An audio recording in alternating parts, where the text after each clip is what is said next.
60 to 70 pieces just by eyeballing. You got your work cut out ahead of you. Hey, Shorty. Is this a license plate frame? What we got going on?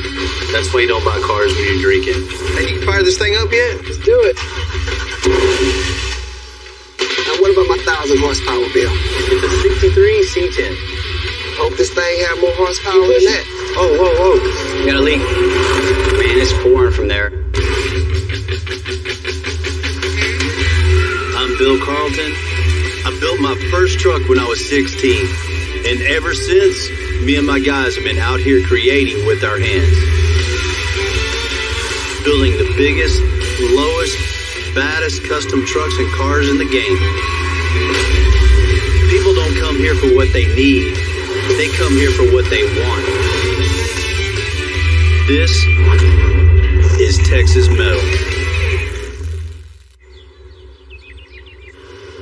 You know, it's pretty cool to look back from where I started to where I am now.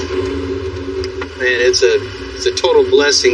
You know, years ago, working a little, never thought it would actually turn into a business, much less, you know, a thriving business. You know, sitting behind a desk, drawing a picture of the car, playing with your colored pencils, that's not building a car. At Extensive, we're a working shop. You bust your ass every day. You create with your hands. You know, I feel my job is I lead by an example. I don't ever ask anybody from the shop to do something that I wouldn't do myself.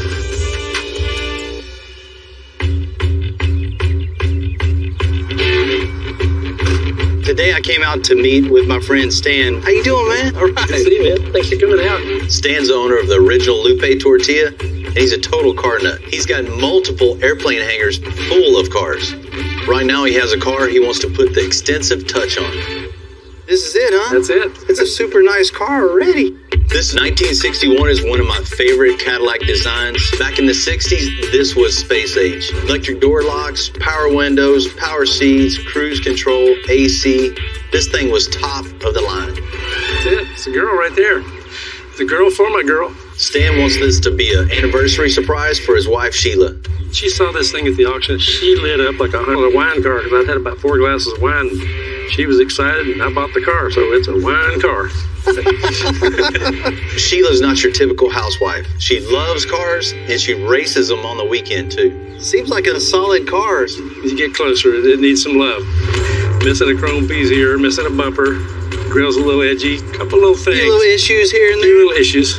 Look really pretty under the hot lights of the auction. Look really pretty with my wife sitting in the car, but when we got it home, we got it in the natural light. Not so pretty. So look closer, because I want you to know what you're getting into. The dash is all cracked, and this carpet looks like it came out of my dog's doghouse.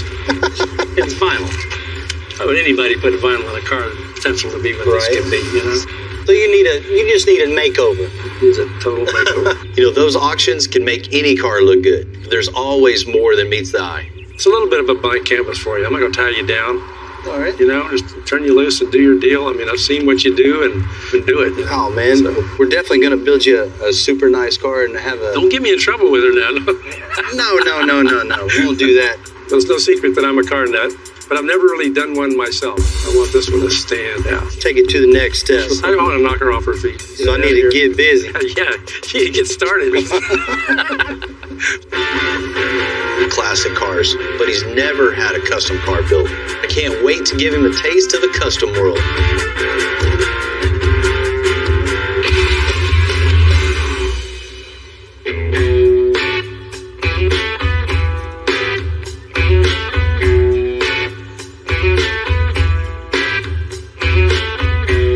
Are you driving? Sure. Giddy up. Straight back. Oh, thank you. Anytime a classic like this comes through the door, we're always thinking, what can we do to set this apart from any other build? There's been a ton of custom Cadillacs built, so what can I do to make this one stand out? Come on, Spot.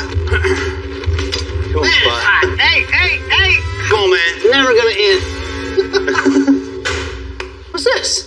61.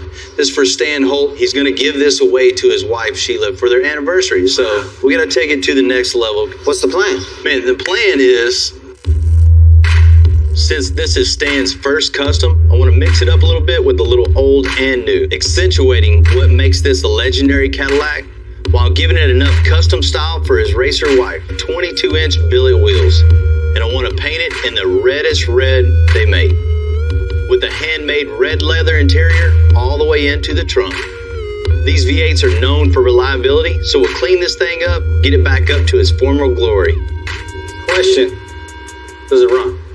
It does not run right now. The motor transmission is in the car, but as far as like running, driving, no. With an auction bought car, you never know how long they've been sitting, much less the last time they ran. Man, I can just look at this quick walk around, and I can tell you, we're missing probably 60 to 70 pieces just by eyeballing. You got your work cut out ahead of you, buddy. Good condition chrome for a 50-year-old Caddy can be hard to find. Not to mention, it ain't cheap. But if y'all don't get it done, his wife's just gonna miss anniversary presents. There's no pressure. Yeah, no we pressure. will get it done, as long as you get the parts. I'm gonna start by getting my boys Heath and John start tearing this thing down from the inside out. Hey, remember when all these cars have bench seats, man? Oh yeah, you always just reach over, grab your girl, slide her in close. Gotta love them. Oh, There she is. These caddies were badass back in the day. They had the long fins and bench seats, chrome for days. Nowadays, cars got clips, man. I'm glad these things got screws. Makes it a whole lot easier to take apart without damaging anything. Almost. Oh, we about got this one tore apart. Let's get the carpet out of it. Yes, sir. Come on. This is a terrible way to go about this. Here's one piece. What the hell is this? What is that? Looks like a rat's nest. Like, so besides the wiring being a rat's nest, we have a real rat's nest. Is the rat still in there? Not that I can tell. This is Texas. We find all kind of critters in the car. Rats, scorpions. One time they even found a rattlesnake. Man, I hate snakes. Well, get this sucker tore down. There it is. All right. These caddy dashes are made out of 1 million parts. Not to mention the other 1 million parts underneath that you can't see. That should do it. Ta-da! Sweet. That's a good start. I've been working with John and Heath in interiors for over a decade. They're always thinking of ways to go even bigger. The plan is bright red on red. Custom kick panels, door panels, dash, and trunk. Same thing on every car. Unless it's a truck. Ooh, touche. Well, these panels will actually fit inside. This up here is going to be a unique piece that we're going to make out of aluminum. And then we're going to bring that finned aluminum look all the way into the rear quarters. And we make everything from scratch, start over, give us a lot stronger panel. And so now we're going to go ahead and screw this metal piece on so we get a factory fit. Then we're going to go ahead and get John to come over here and start laying the fiberglass on so we can mold this. We're about to take our grinder, trim out and shape the edges. All right, Heath. Ow. All right, looks like it's going to fit good. All right, so all of our insert jigs fit. We can pull them out, we can pull the panels out, and we can get ready to start body working everything in. Now we're going to take our body filler, we're going to go around and we're going to mold in all of our trim rings to make sure that everything flows in nice and smooth with the door panel.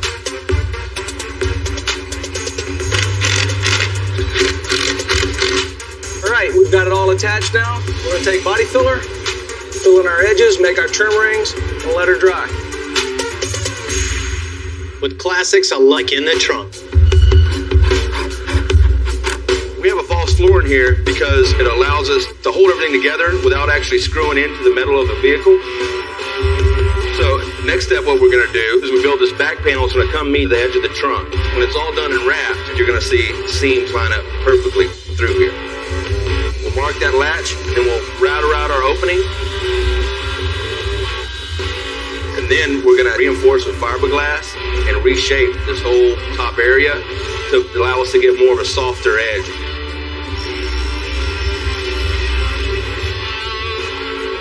All right, we're going to go ahead and set it in, make sure it looks like we want.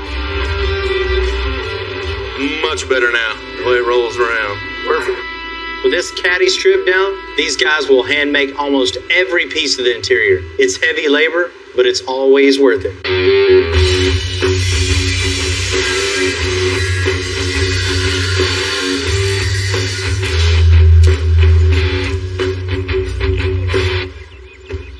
What's going on, guys? Brett, what's up? Because Sheila's a race car driver, I really want this thing to pop. Got it. I got it. So I asked my boy Brett at A&A Auto Color to bring in the brightest reds he can find. All right, I got a few colors for you. It's like a Viper red. It's about as bright as it's going to get. This one, it's got more of a magenta in it, so it's going to look more like a deeper red. And this is just a red. I'll just leave it at that. Man, this one's way too dark. This one looks dark too compared to that, man. That's it. That's it, man. Redder than red. That's exactly what this car needs. That's about as bright as it's going to get. Man, that just screams, you know, I'm a badass race car driver in a custom Cadillac, right? Yeah. You should call that one Tim Red. Look into that. Why is he even over here? He's colorblind. I was about to say. My boy Brett always comes through. I'm going to hand this off to Harold. He can prep and paint. Then we can get to the heavy lifting, customizing every piece of the air ride.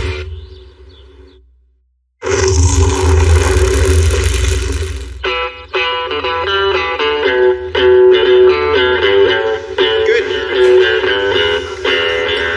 All right, we got the 61 Caddy in the body shop. The guys are about to start stripping it down, totally disassembling the car for the color change, and the next step is a new color.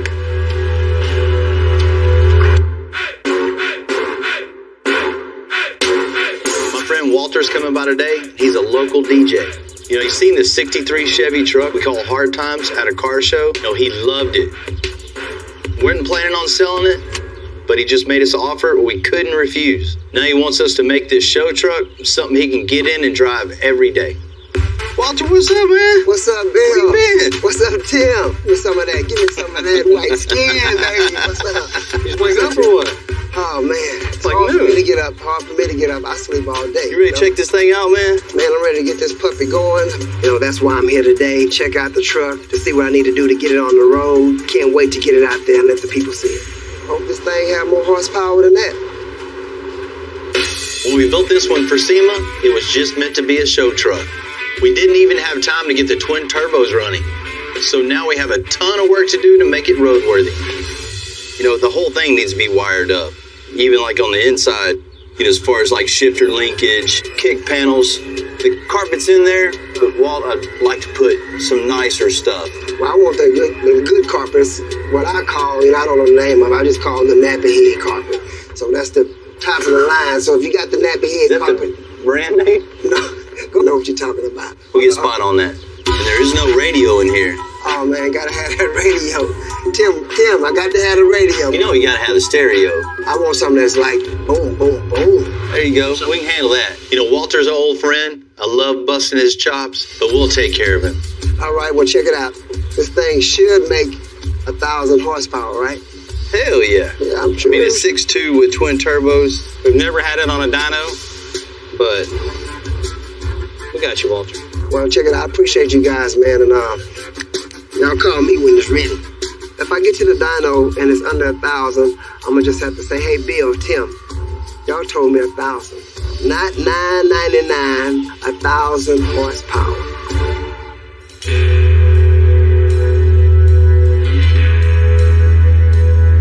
Man, a couple years ago when this truck first hit SEMA, man, it was just a huge hit for us. There was a crowd around it the whole weekend. It made people just take notice that, you know, the guys from Texas are doing it. And, you know, this truck's always going to be a show truck. But driving it on the street, that just shows everybody that you can have both. You go get groceries in this thing, turn around and go to the car, hopefully hanging out the window is so big.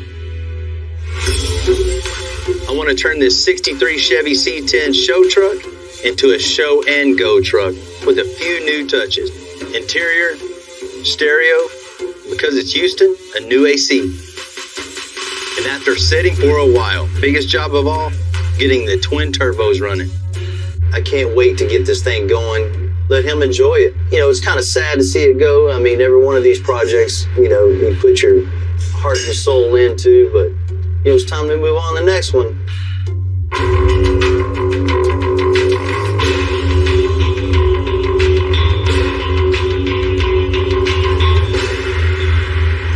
And you can fire this thing up yet?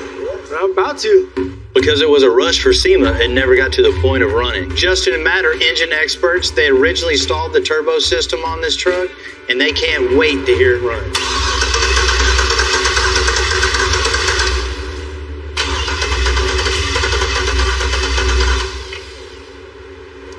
We're not getting sparked. We've been so slammed at the shop, we hadn't had a chance to get this thing started. One of the worst things you can do is just let a high-performance motor sit. Parts can seize up, fuel lines can gum up. You get no power in the jet. They're pulsing. Cool, man. Come holler at me when you're ready. Yes, sir. I'll be here when you start it. All right, hold what you got, Matt. We're about to start cycling the fuel system. We're going to start looking for leaks. Everything looks good back here, Matt. So there's no leaks then, huh? Not yet. Huh. Whoa. You got a leak. Cycle it again, Matt. Man, it's pouring from there. I think we got more coming out than we do have going in. Turn it off.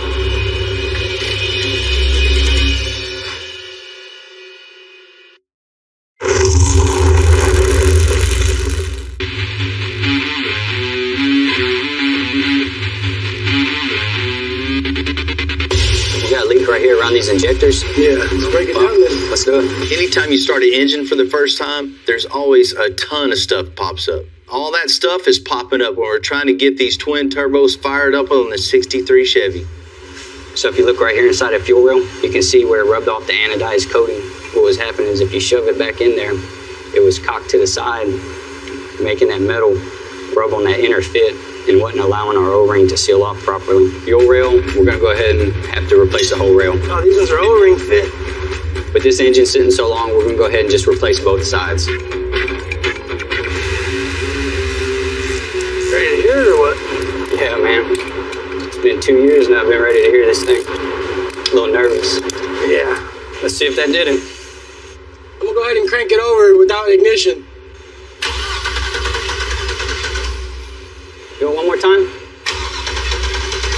Hold that. What's going on? I don't know. I seen the valve cover moving. Maybe we should pull them off and take a look. This valve cover shouldn't be moving at all. It looks like we got popcorn popping inside of this thing. Oh yeah, I can see it. See that metal shavings on the rocker right here where it's been hitting the valve cover on the two outer ones. Right here where they were hitting, a lot of times you'll get little metal shavings like this one here that just popped off. On these motors, they run real tight bearing clearances, and that right there will cost you a motor. That's a good catch before we fire this thing up. Seems like it's always a hit or miss on these aftermarket covers.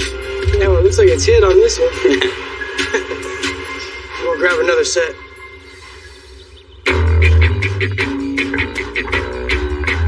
With the old damaged valve covers replaced with the new ones, we're ready to get I'm feeling lucky this time. Let's do it. Come on, man.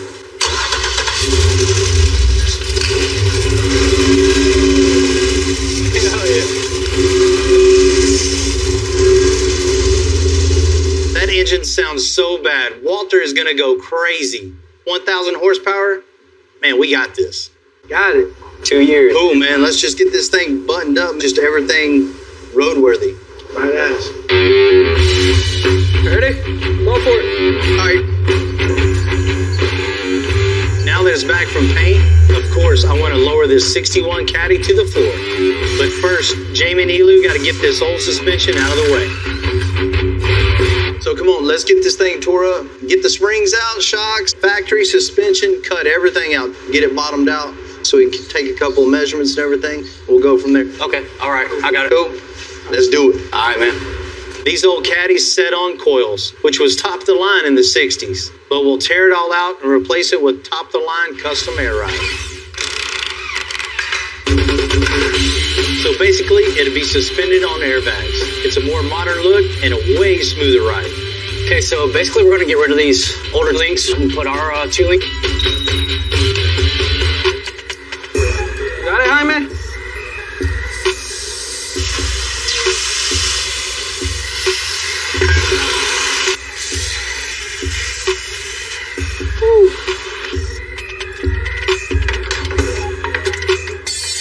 Yeah, buddy.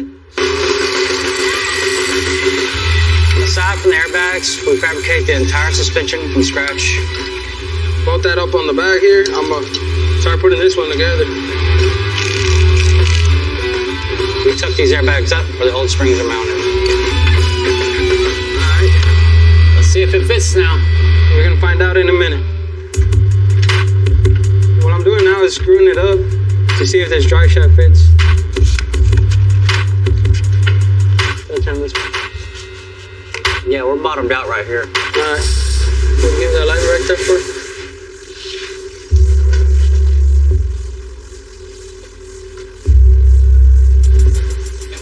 And you're gonna have to notch that part out. Whenever you add new parts to a frame, it rarely fits perfectly until we make it fit.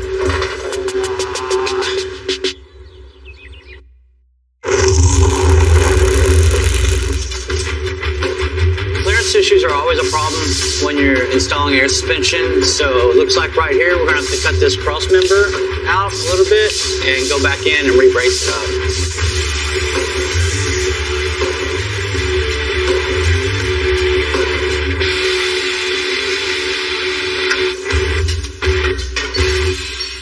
Let's get it all bottomed out again. There? Almost. I'm on it.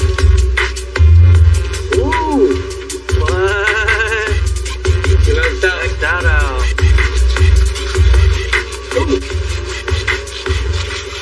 Woo! You wanna call out the mariachi band? Hell yeah. You can't leave a hole in the frame. So we're fabricating a brace and welding it to make it strong as ever. And then we'll install the airbags.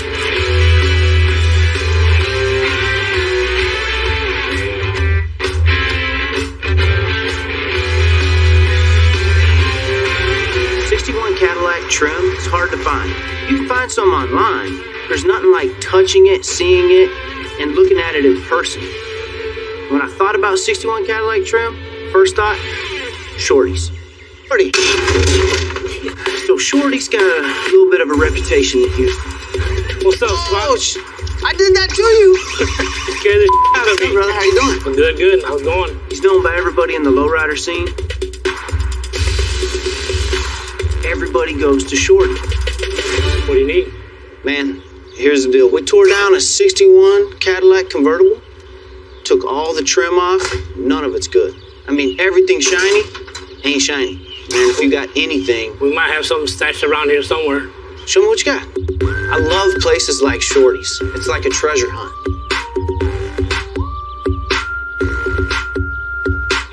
Man, dude, I need this for my living room. This probably used to belong to Elvis Presley. Ah!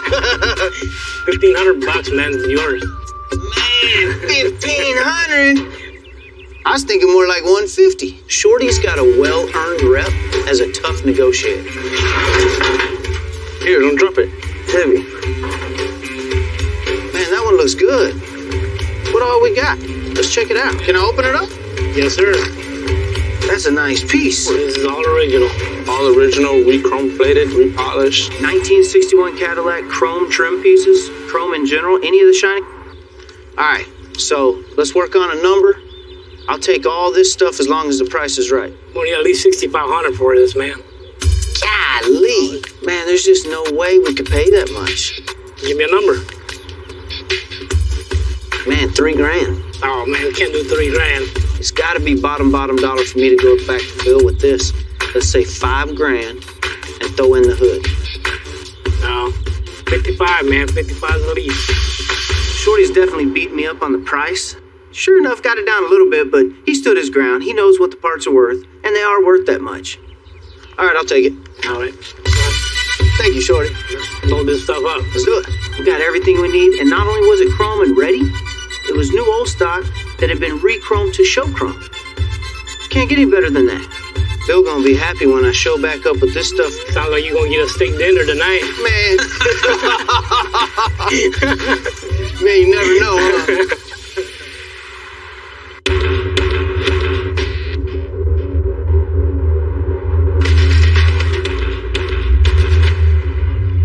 Justin and Matt got those twin turbos up and running on the 63 C10. And man, I can't wait to get this thing tested out. But before we do that, Heath and John panels. Hey Heath, come here for a second. What you got, brother? Man, trying to get these press grills done. They got the press tied up over there right now. I don't want to wait around for an hour and a half. Got any suggestions? Man, I got a special tool just for that, brother. What you got? It's called a 300-pound Heath press. The 300-pound Heath press is a very, very delicate machine. If you don't know how to use it, you can hurt yourself. Let me show you how we do this here. Take this sucker right here. Make sure you're lined up. Apply even pressure. And then you gotta kind of... Oh, you do the Heath shuffle. Yeah. Make sure your sides are flat all the way around. We got it. And now, see, we got a nice press grill. We're gonna patent that. Yeah. Well, the Heath Press 300 worked out great. These kick panels have turned out kick-ass.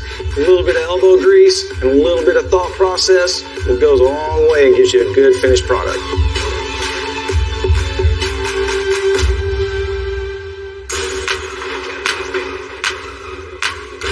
I promised Walter 1,000 horsepower with this custom engine, so I asked him to meet me at the shop. We're gonna drive down together and test this thing out on the...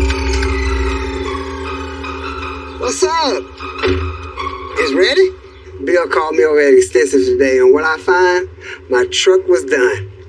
Man, I don't know if you're ready for this, man. I'm ready for it, man. I've been waiting for this truck for a long time, so I'm ready. Man, so many hours went into building this truck. It is really great to see it roadworthy. Man, check it out. We put all the new windows in, track, everything, got all that buttoned up. You don't even need it. Okay. You know, when it goes up and down, fine, but you leave them up because you got all new got an AC, you know, keep it from sweating. AC, you know I'll be needing that because a brother like to sweat a lot, baby, like Keith Sweat. And check out the inside. Damn. Oh, got a push button. It's an old looking stereo, but it's all Bluetooth, so you just play everything off your phone.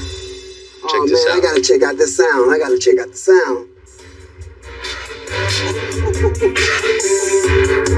Bill told me this truck was gonna boom, boom, boom. It made me wanna dance, baby. I was just going back and It's a sick, man. I love this, man. This is nice, man. Told you we got you. Now, what about my 1,000 horsepower, baby? See, okay. I got the dyno all set up. Can we check it out? See what's up. That's where we going. Okay, let's go. You drive. Oh, I get to drive? Yeah. Oh, man, this is going to be... All right, I'm the dyno. You know, Walter's been on my ass to make sure this thing makes 1,000 horsepower. Man, you still got to show me how this thing works now. Man, hit the key right here. Okay. You know, this is about to be the test. You know, the dyno is going to prove one way or another if we did our job or not.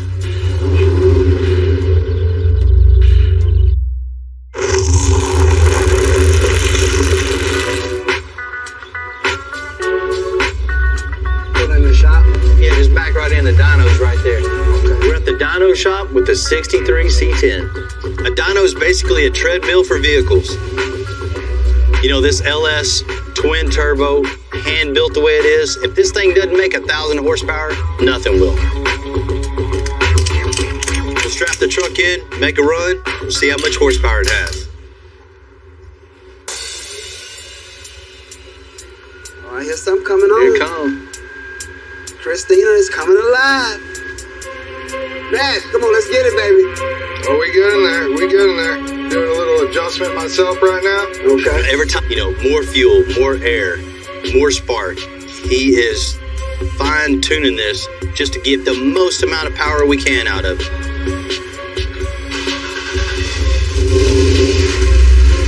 All right, man, here we go. Here's the test. Did we do our job? Didn't we? We're about to find out. Let's go, baby.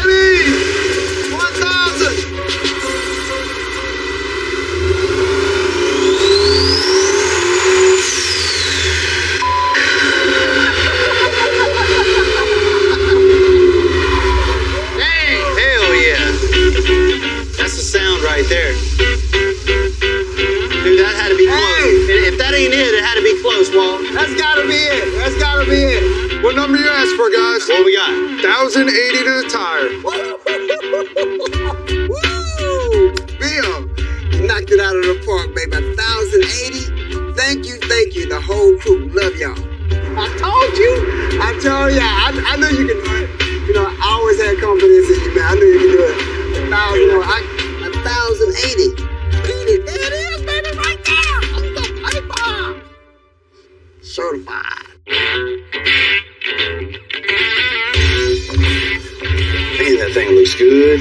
We finished the install of the air suspension on the 61 Cadillac. Now I'll take a sneak peek on the wheels and tires because I can't wait to see them.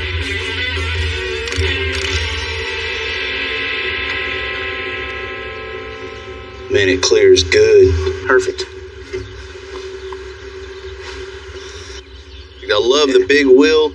I love the nice thin spokes. Man, it complements this car perfectly. Yeah. I mean, it's really going to be impressive. The only thing that isn't impressive right now is drums. You're right. Thank God.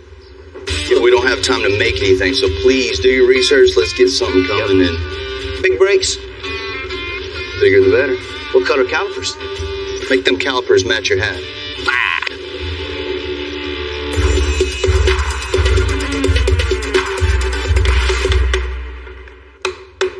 As a custom builder, I'm not sure I'm ever satisfied. Right up until the last minute, I'm always looking to up our game. Even in places you never look, like the trunk. I remember at one point of this process, we thought this was a good idea. Yeah. Unfortunately for Heath and John, hand making this custom trim is a lot of work. But in the end, it's all worth it. Here, make a decorative trim piece. You get a cool, modern and kind of classic look.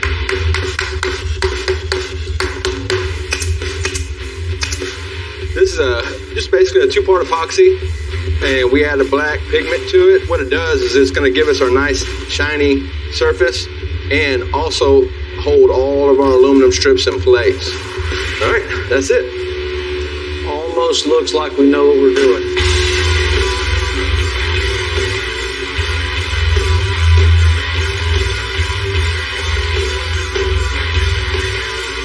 I'm laying out the V on this custom Caddy trunk. So when you open up that trunk, you're going to see that cool ass V running right across the back. It's going to look awesome. And this is a freehand cut.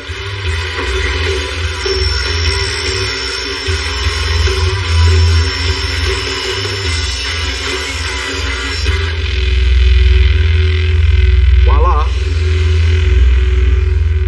We got our V right here. We chose to go with this design because it is a Cadillac staple, basically an old hot rod staple too. And it's just a V that represents V8 in most of these Cadillac vehicles. Barely made that corner.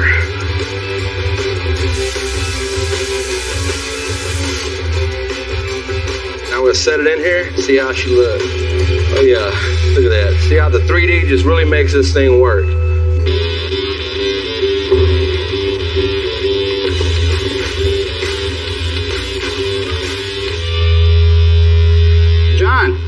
Tim, we got a problem. Half that rag joint's missing off the steering.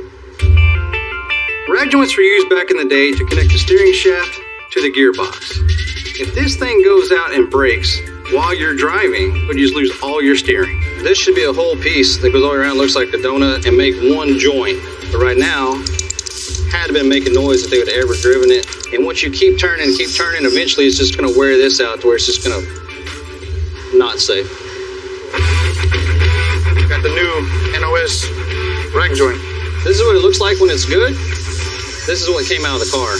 This would have went out when they were driving. It would have been big problems on the road. We need to get it fixed. It's like anything else. You wouldn't want your family in it. I wouldn't want mine. So let's make it right. All right. Ready? Hell yeah. She's running, but she does not sound good at all. A little bit more tuning, and we'll have her purring like a kitten. Is this a license plate frame? What we got going on here? Yeah, that's a license plate frame. I think we need to take that out of there. That's why you don't buy cars when you're drinking. One of the things we're known for here at Extensive is fixing other people's shoddy work. To the tree of shame. That was cut for a purpose. Terrible purpose. With all those crappy pieces, we decided to start building the tree of shame. That started about 15 years ago, and at this point, it's actually casting a lot of shade. Where we gonna put it at? I'm not sure. If somebody would have just done their job right the first time, we wouldn't be standing here right now having this discussion, trying to make a decision, but... Tree of shame. Ready?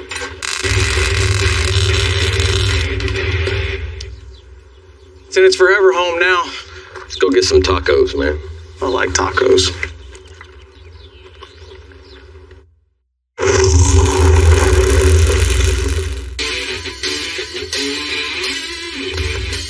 The 61 Caddy is almost ready for show. Heath and John have really outdone themselves on this red-on-red interior. That thing's looking good, man. Looking real good. I like it. There's a lot of leather, a lot of pain in the ass, but it came out sweet. Got something serious I want to talk to you about, though. You know how this thing is bright red? You know, it's a Cadillac. The gentleman who owns it has Tex-Mex restaurants. Heath, come on, man. I got stuff to do. What? Think about calling it Caliente. Cadillac. Right up top, right here. Do like some embossing and some Just leather. about to tell you, we need a little filler here. Yes, sir. Caliente. Caliente. This caddy was missing a little something, and the Caliente really ties this build together. Once again, Heath comes through. First, we cut out the original Cadillac font with the plasma. And now, I'll emboss it onto the leather. Take and kind of center it up. Line that up on there. Put it down in the vise. We just crank the hell out of it. Let's see if I didn't mess it up too bad. There it is.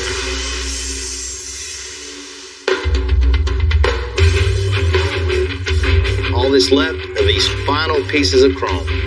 I can't wait to give this to Stan's wife, Sheila, away. Stan and I worked out the perfect surprise. He invited all their friends to his hangar, packed with his really rare, impressive collection of classic cars. Cheers! Many more years. Well, I got a little something up my sleeve. A little anniversary surprise. Really? Yeah, you're used to that, right? What is it? You don't need to know. I'll let you know later. What did you do? Can't tell you. Little thinker.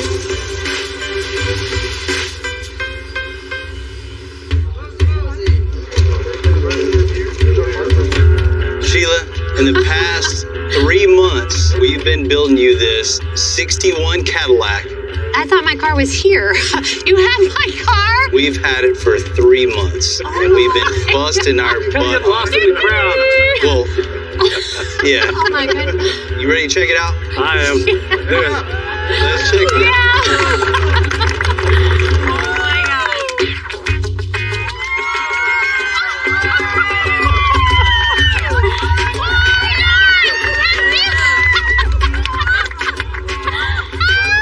I got 22!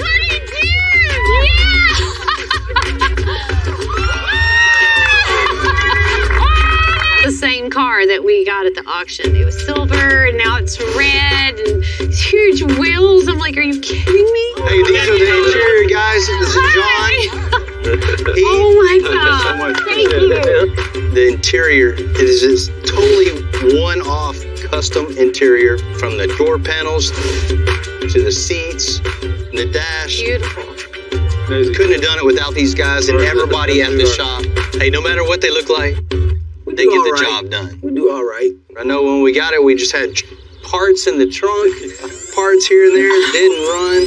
We got the thing running, sprayed it Viper red. Every piece of the chrome has been polished, redone. Look at the custom billet, 22-inch wheels. I love those wheels. Oh my gosh. 22s. I love 22s.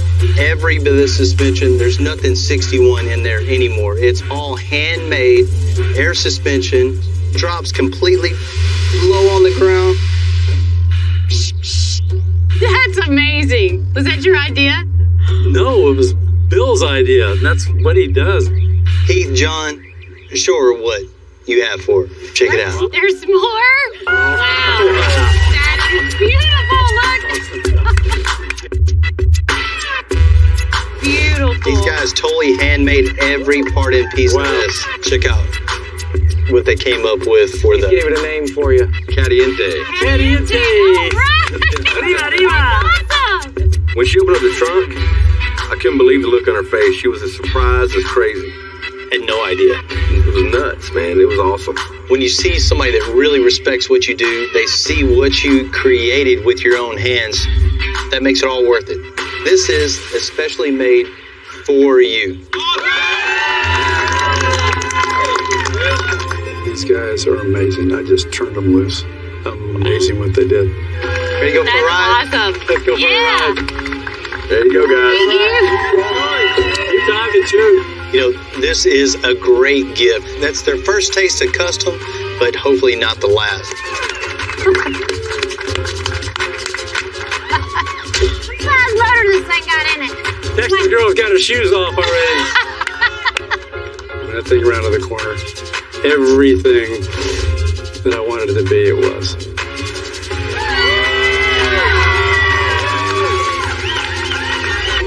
It really was. It was amazing.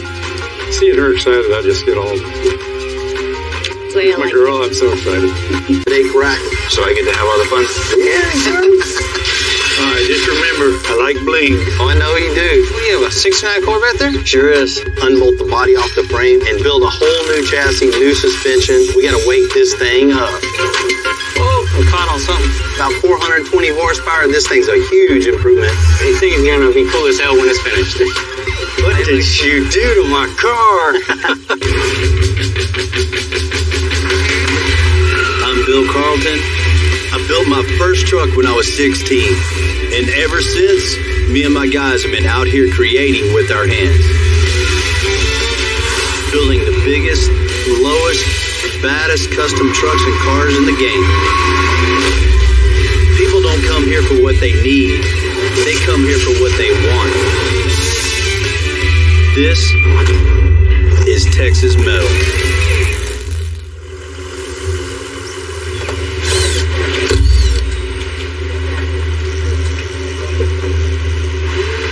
You know, 20-something years ago, I never shop business. It just kind of evolved into what it is, and I definitely never thought I'd have a full sound like that. I mean, that's impressive. Now we know where we gotta go to work at. You know, I can't say enough about my team, my guys. You know, we're all a big family. I can't say anything else, but I've been totally blessed. What do you guys think? Pretty cool, huh? You know, things have been going really good at the shop. This is just a sign of that. I feel like my business is actually legitimized now that you get an actual sign up on the building. You know, it's crazy to think, growing up on this property, I never, ever thought it would ever become what it is. You know, coming from where I come from, I come to work with a mindset, this could all go away. You know, we gotta stay hungry. We've been super busy, busier than ever. All these builds coming into the shop, every one of them is an opportunity to push our creativity even more. Big John said he might be in the neighborhood today, so he's just stopping by to check on progress. Hey, Bill, how you doing? What's happening, John? Same old, same old. How's everything? Going good. How's that old milk truck doing? Wonderful. I mean, it looks great. Runs good. Good. Family Man, that's love. always good to hear. Wow. Things transformed a little bit from when it came in. It looks totally different. John's 1950 Ford F5 came in rough shape. It's taken months of work to get it to this point. It's just one of the coolest COEs you can find anywhere. You know, COEs have gotten pretty popular lately in the custom scene. The COE means cab over engine, which the engine sits way back and it has a short snub nose and sits up a little higher than, you know, a regular 1-ton truck. As far as the interior, we got the dash all smoothed out. You know, it had a bunch of holes in the dash and a bunch of crap everywhere. Fantastic. John's had just about every kind of custom car, and he really is drawn to the COEs because they're totally different. He bought this truck online. Someone grafted another set of front doors onto the back. Then we picked it up from there. new latches on it, new door handles. It's gonna be beautiful.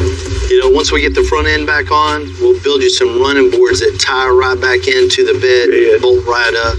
You see, we already got the basic shape and style here, but we're gonna build a headache rack that goes over it and then molds into the bed also. All right, just remember, I like bling.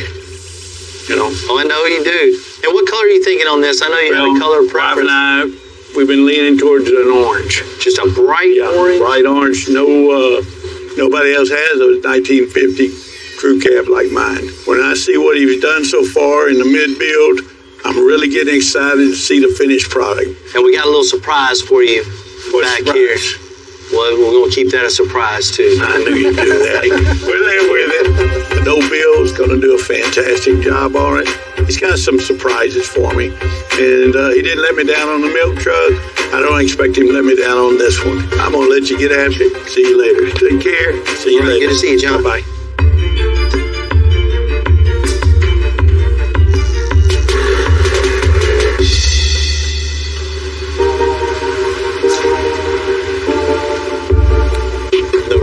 Cool part about having a custom shop is getting to let your creativity shine. When long projects like this, where you're doing body work all day, you're doing metal work all day, I hate it. I'm an instant gratification guy. I want to see progress every day. We've done a ton of work to this to get to this stage. This is really starting to where it gets fun, but you know, the work isn't over. The work's just starting on a different level. That all is part of the puzzle along the way. Getting to the end of the puzzle is a big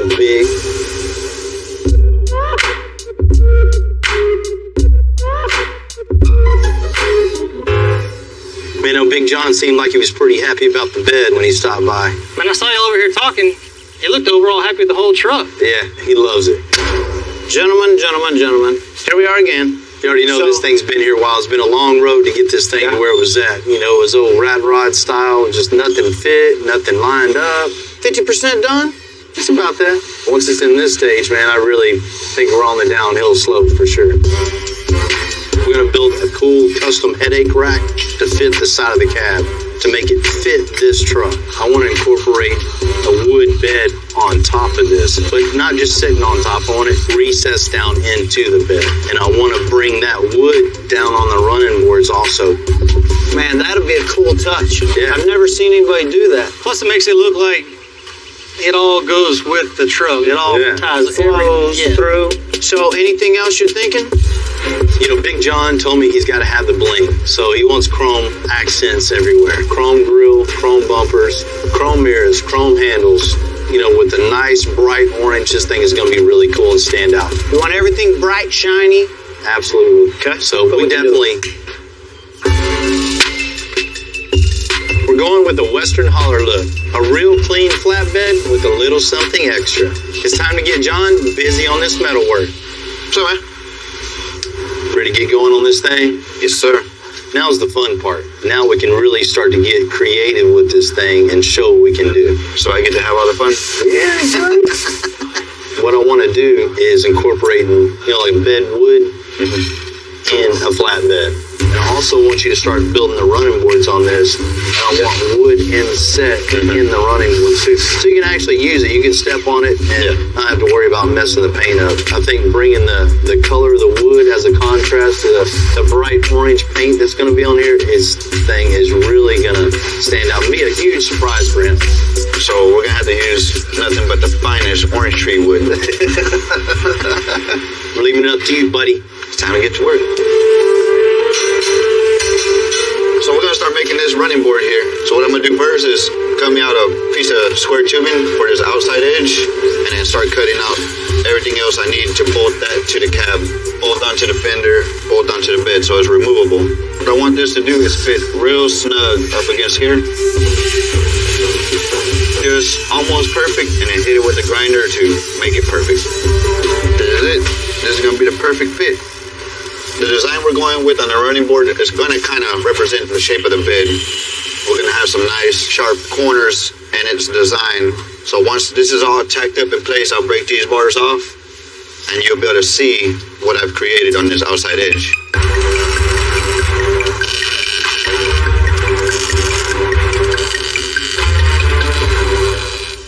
So the purpose of these marks that I'm making is just a reference of where I need to bend it. I'll hit it on the opposite side of that mark, which will bend it the way that I need it to hug this fender tightly. This fender likes tight hugs, in case you're wondering. Now we gotta poke some holes. Now I got the structure of the running board. I'm gonna throw some ribs in here to connect the outside to the inside, where it's gonna be bolted up to the cab, and start building the frame for the wood inserts. What's that? So, we're gonna have to take a little tamale break. We'll be back to you shortly.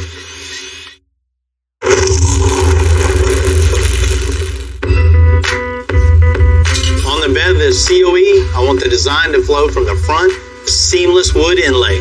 Now I got the running board drawn out. Now I know exactly how to shape the wood inserts that are gonna get cut out on the CNC table. After we cut our blanks out of MDF just to build off of, we use cheap MDF. That way there's no worries if it gets burnt and messed up. We could go back and cut the hardwood out with the same file, and it'll be the exact same dimensions. And all we have to do is drop those in for final assembly. Let's see what we got here. Nice. Now I'm gonna start making all the metal trim that goes around here. What we're about to do is cut out some 18 gauge sheet metal. And then we're gonna cut down some strips about 1 inch wide, break it right in the middle and make 90-degree angles. And what I'm gonna do is form that to fit around those wood templates that we got. So we can set that into the running board. And what this is gonna be is just a big frame for the wood. This is gonna look really nice.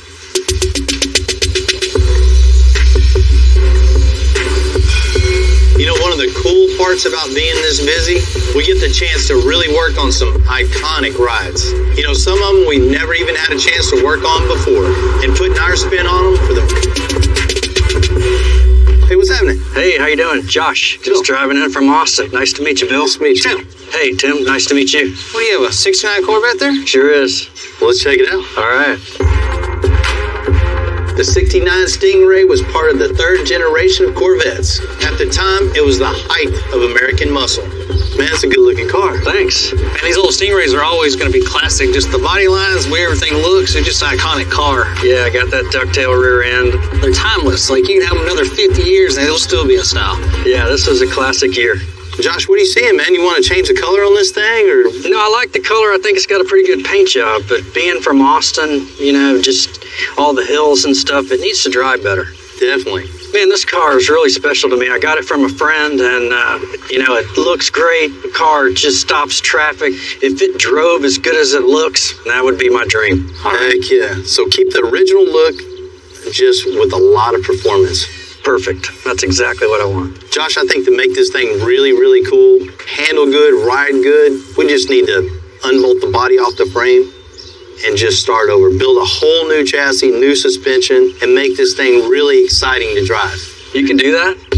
Hell yeah. That would be fantastic. And the side pipe look, yeah. I mean, it looks great, but man, they're a little tired. I think maybe even making these things out of stainless, polish them up, would just be a total package then. Boy, I wasn't really thinking about that when I rolled up, but now that you mention it, man, that just makes the picture perfect. Josh, what we got under the hood? Let me show you. You can see it's just a stock 350. Out of the factory, the 69 Stingray with its fiberglass body and its small block made it top of the line.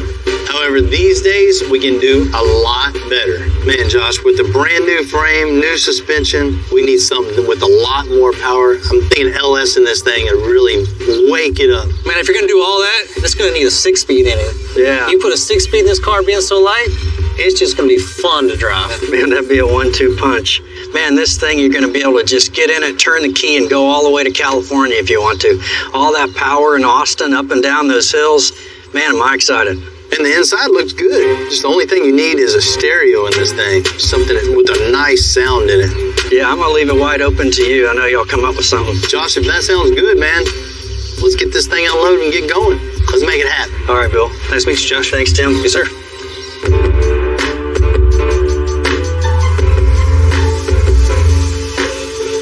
Some years on it. This thing still has great styling. It looks really good, in great shape.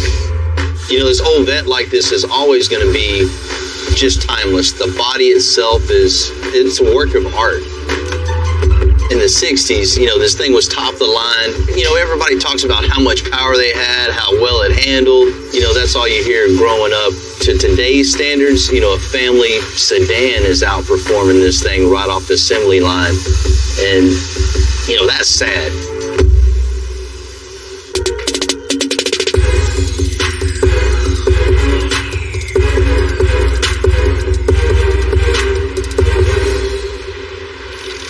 Hey, go ahead and top it off for me when you're done. This guy. Look good in there, Rudy. Like my new car? Whole lot better than them glasses. What are you talking about? You guys don't know anything about style. Well, what does have style is a 1969 Corvette, right? Oh, yeah. What isn't stylish is the suspension under this thing. Yeah, I'll have to agree with that. We got to wake this thing up.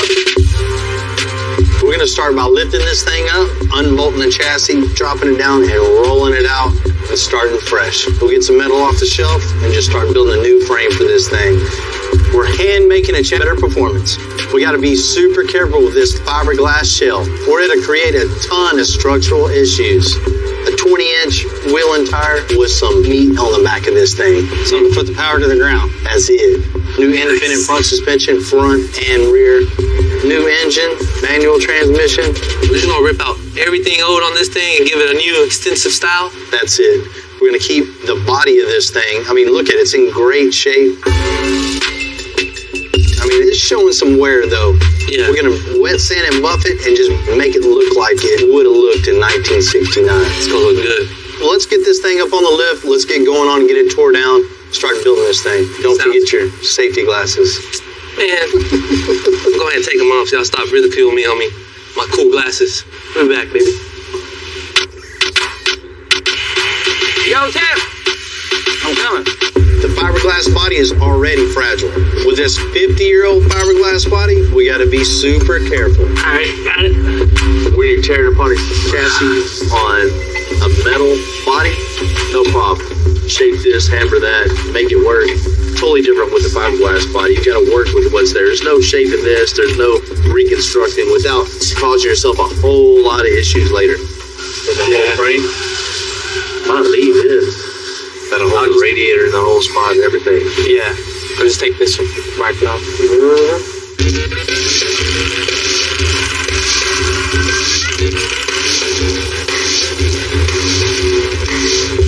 And Rudy, that bolt's never coming out.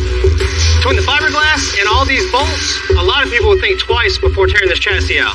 However, that's not to say it doesn't need replacing. Most of these bolts were weathered and rusted together. So if this car would have been metal, it probably would have rusted through. What do you think? Let's find out. Here, go up. Whoa! I'm caught on something.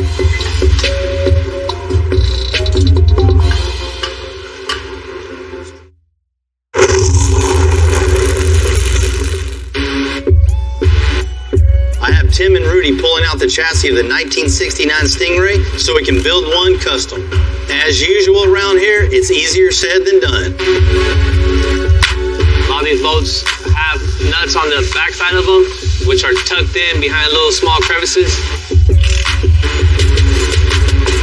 Right here for the body mount in the back. And if you look in here, there's one more bolt here for the body. I mean, look at that. Once you take that lid off, come to find out this car used to actually be yellow. The secrets you find tearing these cars apart. Corvettes, just one thing after another. You never would have thought it had taken this long just to find all the bolts, but we're going to get this body separated here in about 5 minutes.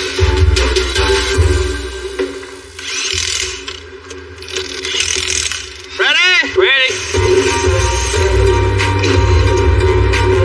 Keep on. We're good.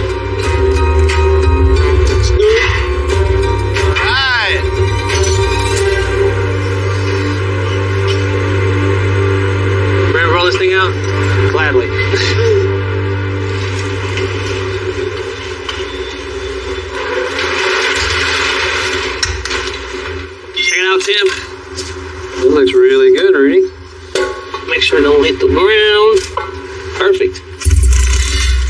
One of the first steps in the whole frame building process is finding out where everything goes. We make most of our custom chassis on a table before we install them. You know, there's not a lot of room underneath this fiberglass body, so we got doing something we don't normally do. We're gonna build the chassis right to the body. You know, that way it's gonna fit 100% on the first try. So the first thing's finding center of the fender well for the wheel and spindle. Hey, we need to go back just a hair. This way? Yeah. There's a lot of adjusting, a lot of tweaking, a lot of moving to find that sweet spot. Man, I like how that looks on this car. Everything is exactly in line, both directions. We know exactly how much room we have to build the frame around. So next step is get started. We got some 2x4 tubing. We're gonna run down both sides, connect it across the back, then we'll build the rear subframe off of that. Go ahead and just plasma it out real quick. So we're going to plasma out the tubing so the DOM can slide in here. We'll cut a little bigger so we'll have room to play. That's what's going to connect the body to the frame rails. This will go to the bottom of the car. The bolts will go through and hold it tight. When we drop the frame, we'll weld the tops all the way around. This is going to be our 4-link mount. This is what's going to connect the rear subframe to the main frame of the car. Now the structure of the 4-link mount is made. This is the rear subframe. This will be the main frame. With the whole frame welded out, this frame's going to be extra strong and be perfect for what Josh wants to do in the hills of just and see what he can do.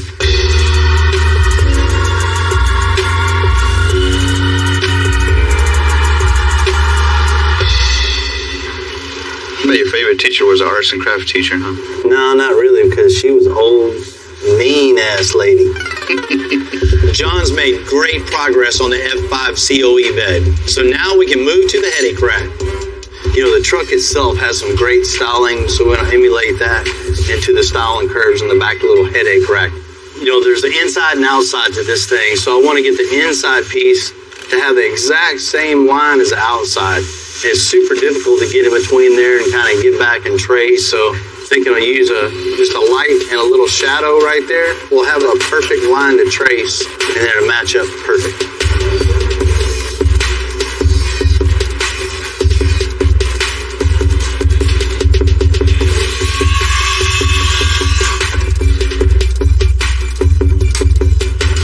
Now we got everything traced out. Now it's time to cut out these metal parts. Since these pieces are so big, you got to kind of plan out where you're going to cut first and where you're going to end until the big pieces fall. And always make sure you wear steel-toe boots when stuff is landing on you. When I first started out welding, when I was young, maybe like 12, 13, my dad told me, I'm getting you a grinder for Christmas. I seen your welds. Damn. Tack it in, have it right up against it, and then it just naturally curve up. Alright, cool. Get that other piece up here. This thing's really taking shape. I love the flow of it. It fits the truck very well. So the next step is just making a bunch of filler pieces. And make the final cap at the corner. Not only is this curved this way, but it's also twisted as it curves. So it got me some reference marks drawn out there. And once I connect them from side to side, you'll see how I'm gonna have to force my brakes in this metal to make it roll and kind of twist at the same time.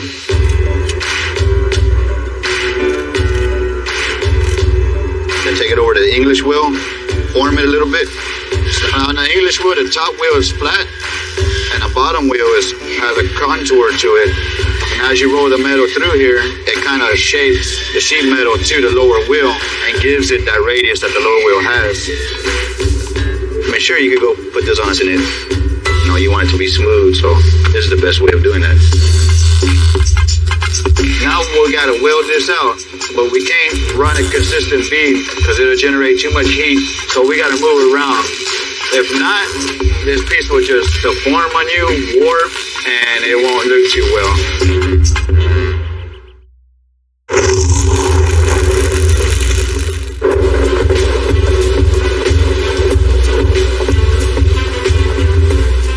It's always good to see progress on these big builds. The headache rack and bed are taking shape on this F5 COE. So much to the point, we can plot out where the wood's gonna be. Ready to get this wood laid out? Yep. We'll go with all the same spacing that's on the running boards, 2-inch on the outer side, 1.5 inch in the inside, just to give a little style to it. Yeah. You don't want to give John something a little different, something nobody's really seen before, that shows everyone we don't take a car in just to get it done. We want to build it with passion.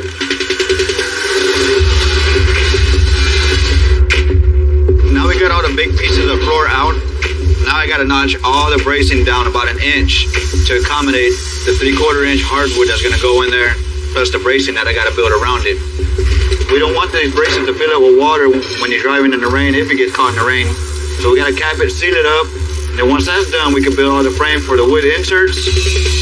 That's why Daddy gave me a grinder all those years ago. Thanks, Dad.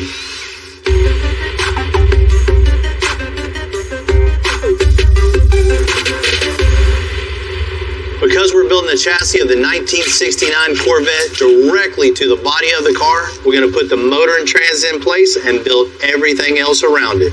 Came in, huh? I did. 2012 Camaro, about 420 horsepower. This thing's a huge improvement. Man, 6-speed, the car's so short, low to the ground, and all the new suspension, it's just going to run, drive like a little go-kart all the time. All we do now is slide it in, get it leveled, and I think we're ready.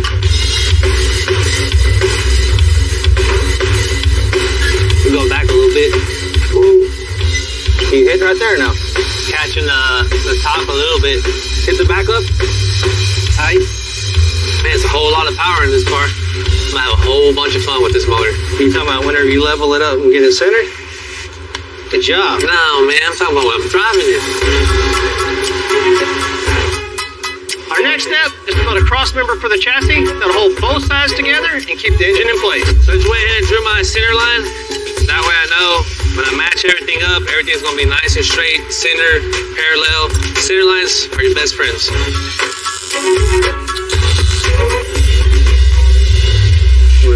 Level this. We look centered in the wheel well, Rudy? Yeah. We're attaching our final pieces to connect our front frame section to our actual frame. Normally people would usually just use 2 mounts, but we're gonna go ahead and reinforce it with 3, only because it's a fiberglass body, and so any vibration can start cracking at any point. All we have to do now is make a pipe that's gonna connect the bracket to the frame. I like to grab a little small piece of copper tubing, because it's easy for me to work the shape out by hand. We want to keep the front end as rigid as possible. We don't want this fiberglass to crack. Once the fiberglass cracks, this thing is whack. So I have my pipes cut out. Now I have to go ahead and bend it to match this angle. And then we'll just throw a little weld on there. Our piece is going to be bending underneath the radiator here. That looks pretty good, Rudy. Building the chassis to the Corvette body took some extra engineering, but now it's super strong and in the perfect place to build the front suspension off of. Do your thing, weld it out right there. Cool, let's do it. We do it with a bare coilover, it's easier just for everything to clear. And a lot of the Pro Touring cars, the high-powered cars that are trying to get into the corners and make the handle real stiff, they're going to these coilovers, which is we're going to do the same on this car.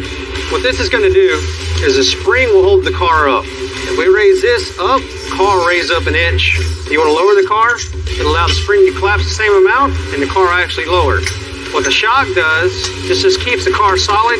If you want a little stiffer ride, you add a little bit more shock. Less, you add a little less shock. So it's a perfect setup for these Pro Touring style cars.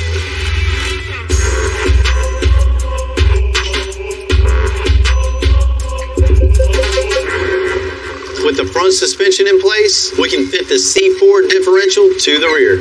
Things looking good, that's perfect placement for this thing. But we're so limited of room underneath here. By the time we get the lower arms on, the spindles on, the 4-link, we want the coilover back up front. So the body here is in the way. And so let's go ahead and cut all this out so we got plenty of room to mock the shock up. And this is one of the last things we got to do to this chassis. Rudy, you be able to ride in style. Put them glasses back on. Where are your glasses? I go back to my sister. To leave the classic body, stop. But if we had to cut anything, it'd be the storage boxes that sit behind the seat that folks hardly used anyway.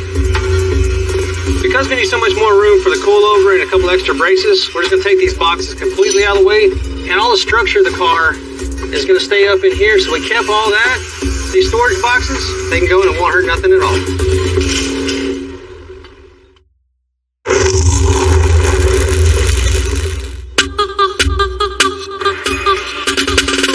Because we went with a wider wheel and a lot deeper offset, there's a whole lot less real estate underneath the 69 Corvette for the suspension. So we're going to have to modify the C4 suspension that we're putting in this to fit perfect. Now we have the rear end locked up in place. What we're going to do is put a spindle on the wheel, put the wheel up here in place, and make sure the wheel is centered in the wheel well. You know, we don't want the wheel too far out, but then obviously it's going to hit the outside of the fender. It's going to either tear up our fiberglass or it's going to start tearing up our tire on our wheel. We definitely don't need that. Is that where you want it, Rick? Look good? Level, centered in the wheel well? Yeah. Now everything's set right where we want it. First thing we're going to do is make the bars that connect the frame to the spindle, which is going to be a 4-link.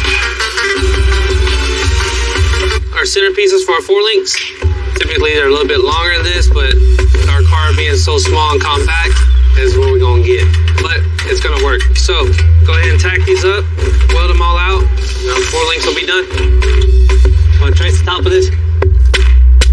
When you're driving down the road, you want the wheels to be in alignment at all times. So I'm making a camber bar to give the suspension more rigidity. How's that look? That's good out here. So moving on, we're going to go ahead and start installing our coilover. For the most part, the rear suspension is fitting well, except for the drive shafts that are just too big. Ricky's gonna cut these, use them for mock-up. We'll take them to the drive shaft specialist to have brand new ones made. And there she goes. Cutting, cutting. Woo! Perfect. We're gonna keep this one. We're gonna measure 1 3/4 and cut it out. Cool, there we go. It's the excess we don't need no more, so we'll get rid of that. This is what we need now. Mock it up on the car. That'll be our mock-up drive shaft.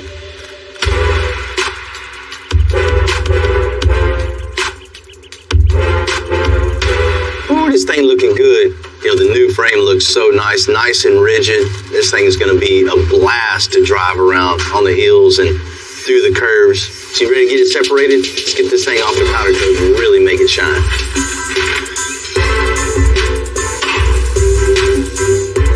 Successfully remove the body from the frame. A whole lot easier than doing it from the factory frame.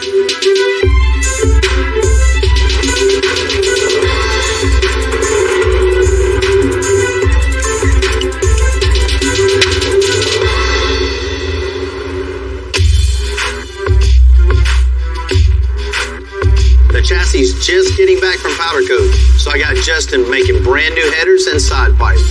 It'll give it a meaner, way more custom look. So we're about to start the build on these headers for the 69 Corvette. It's going to be a side-mounted exhaust with the muffler integrated into it. One of the key things on building a set of custom headers is you need to look and find out which one's going to be your hardest tube to place. In this case right here, it's going to be this front runner.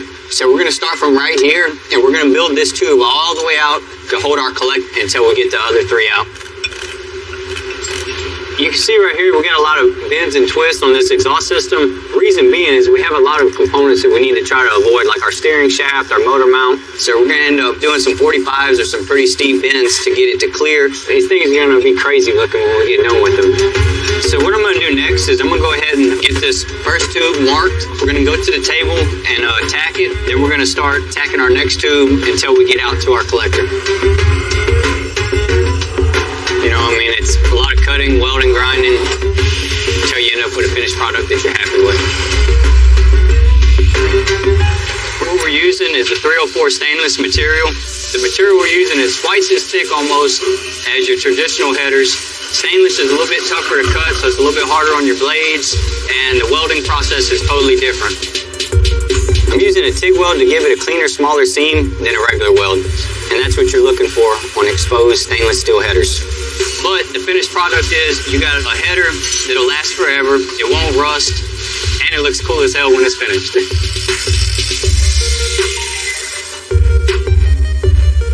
All right, now that we got everything tacked up, we can go ahead and test fit it on the car, make sure everything's good, and then work on our side pipes. We can start from our V-band down, and that's going to be the fun part where we get to add the muffler, kind of quieten it down a little bit so it sounds a little bit more street friendly. From here, we're going to go ahead and slide a 3-inch tube in here to come out almost to the end of where our side exit is going to be. What we're going to end up doing is sliding a 4-inch tube over the 3-inch tube, and what that's going to do, it's going to serve as a heat shield to help protect his leg if he ever touches it. After this is welded out and polished, it's just going to look like one straight 4-inch pipe from the collector all the way out to the tip. We'll go ahead and weld these out, repeat the process on the other side, and these pipes will be good to go.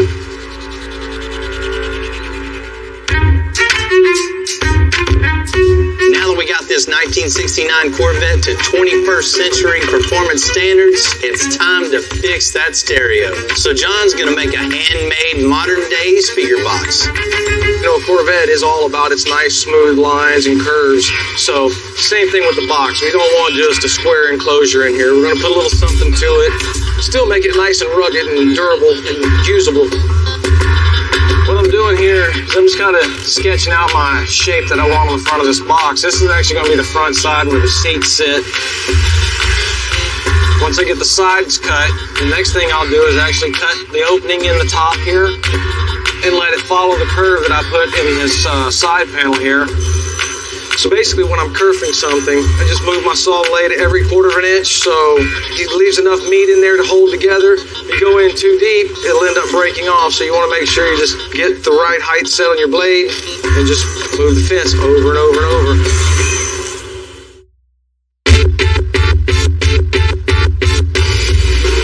You know, me growing up, no really direction of what I want to do. I know I didn't want to go to college. That college wasn't for me. Sure wasn't for me either. I mean, to be honest, I didn't even finish high school. You know, I got halfway there, and I couldn't learn by reading a book or listening to a teacher or anything. The only way I learned was by using my hands. Yeah. And my dad, fortunately, had a shop established already, so after school I would go and mess around with stuff. He seen what I could do, and my mom seen what I could do, and they figured I was wasting teachers' time, so... Yeah, and everybody learns different. You know, for me, it's getting out, making the mistakes, and learning from the mistakes. Exactly. You know, that's how I learned doing what we do. That's how you get good at doing what you do, is making those mistakes, and everybody's going to make them. Learn from them. Go from there. Better yourself from that. Messed up a whole lot of stuff, huh? Right? Still do.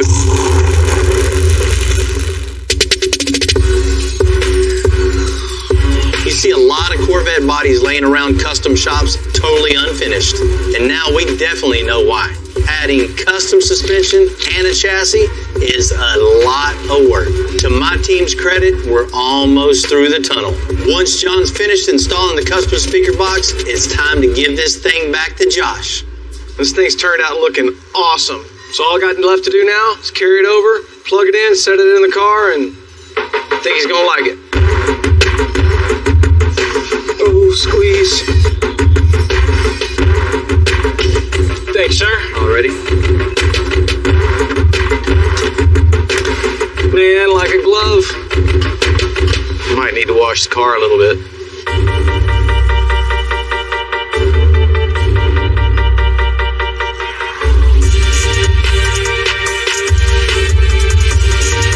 Vet was definitely a challenge for us, but man, just looking at the stance of this car and just the overall look at it, we definitely all did our job.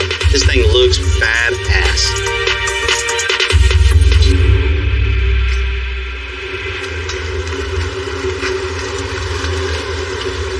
Deal, Bill. Look at that. What's happening, man? How you doing, dude? What did you do to my car? I love it. What do you think, man? Man, oh man. You outdid yourself. Man, you got here just in time. I thought Rudy's going to take off with it. I would too if I were to. Me and her had a good emotional connection. So I took really good care of her for you. Oh, it looks like it. Oh man.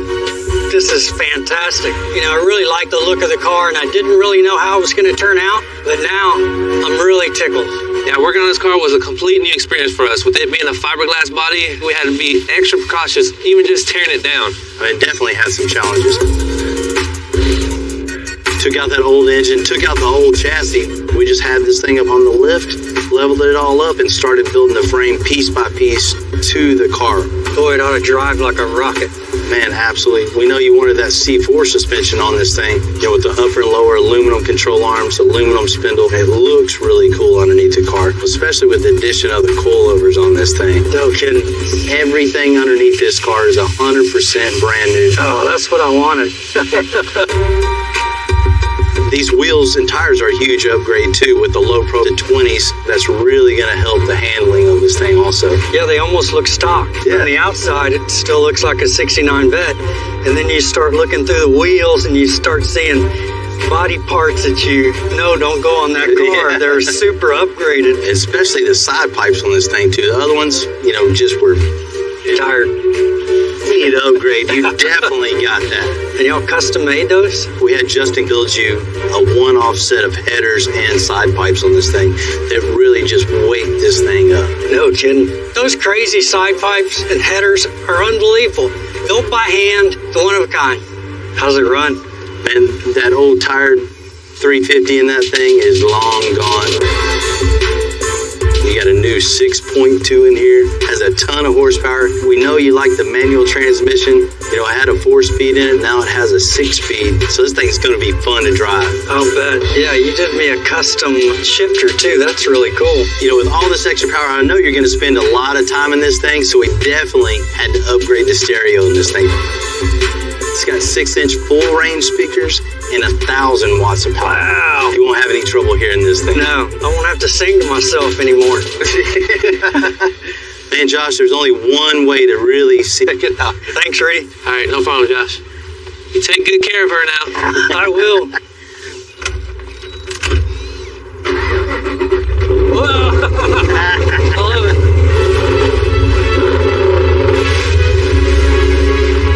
I can't say enough about this car. It's just over the top. Thanks, Extensive. Man, you guys blew it out of the park. I knew you could do it.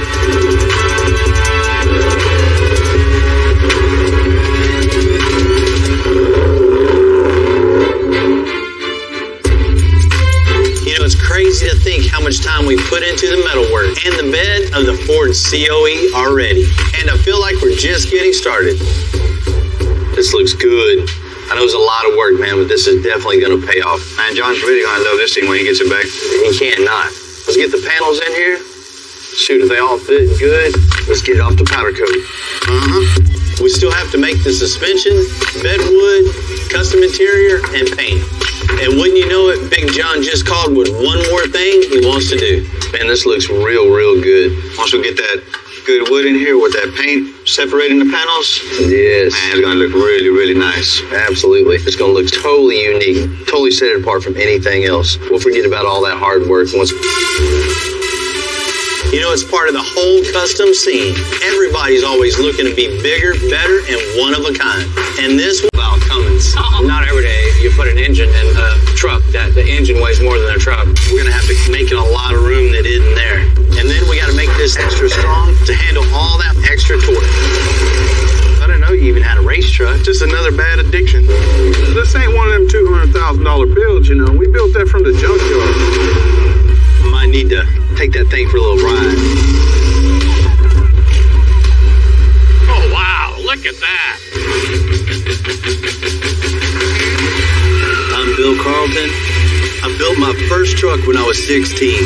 And ever since, me and my guys have been out here creating with our hands.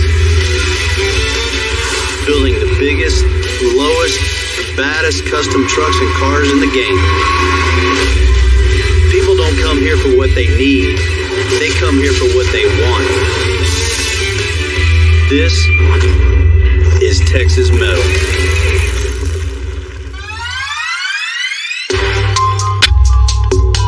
You know, the custom truck scene is so big on the north side of Houston. No matter what I need, I need a drive shaft for one of my builds. So I'm going to go see my old friend David and his son Daniel.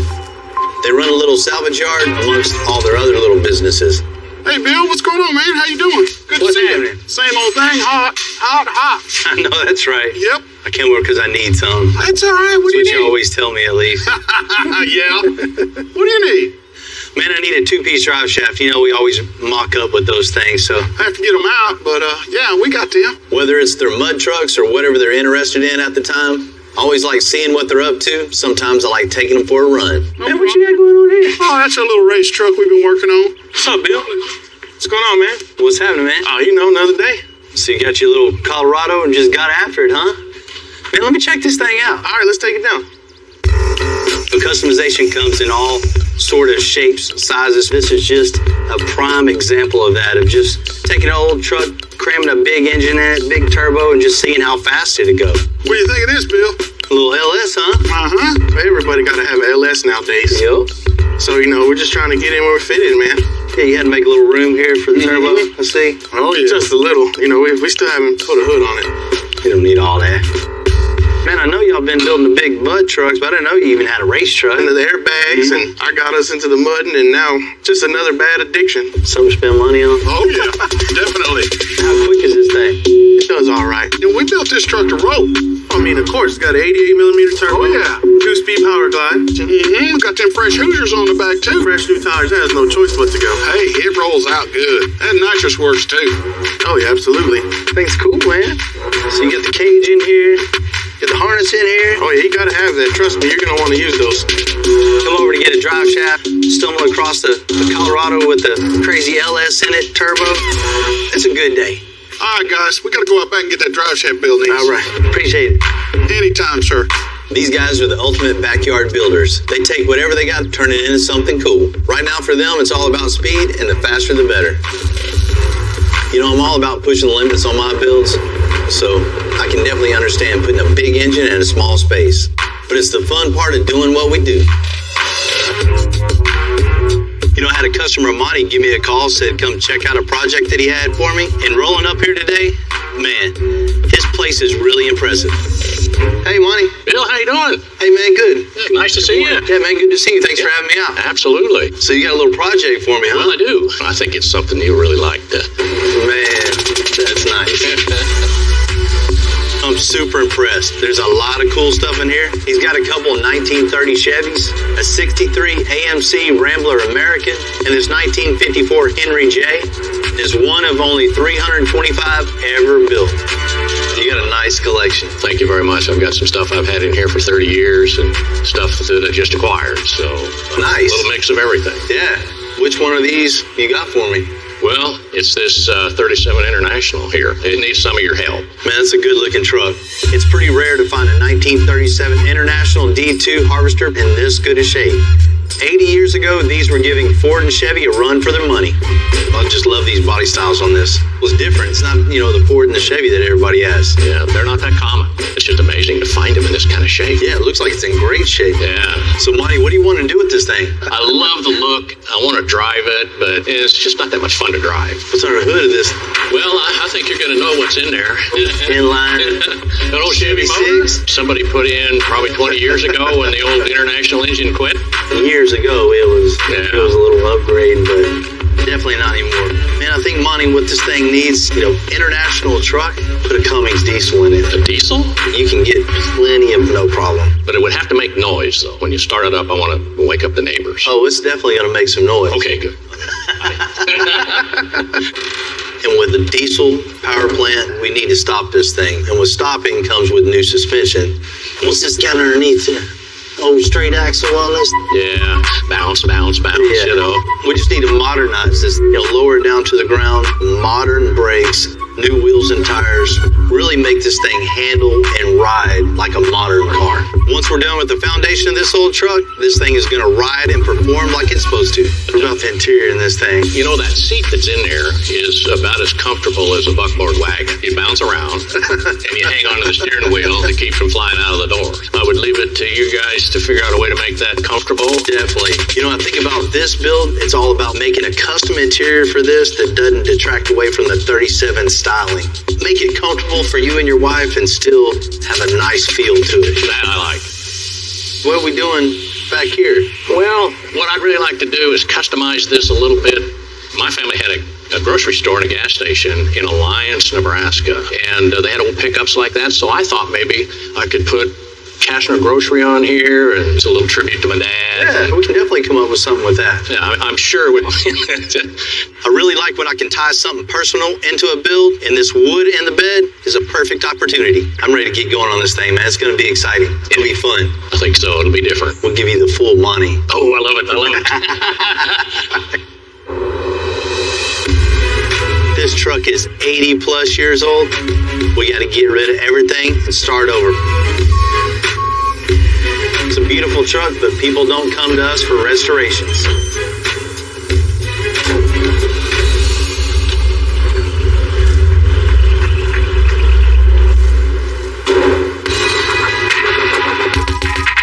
I don't care who you are.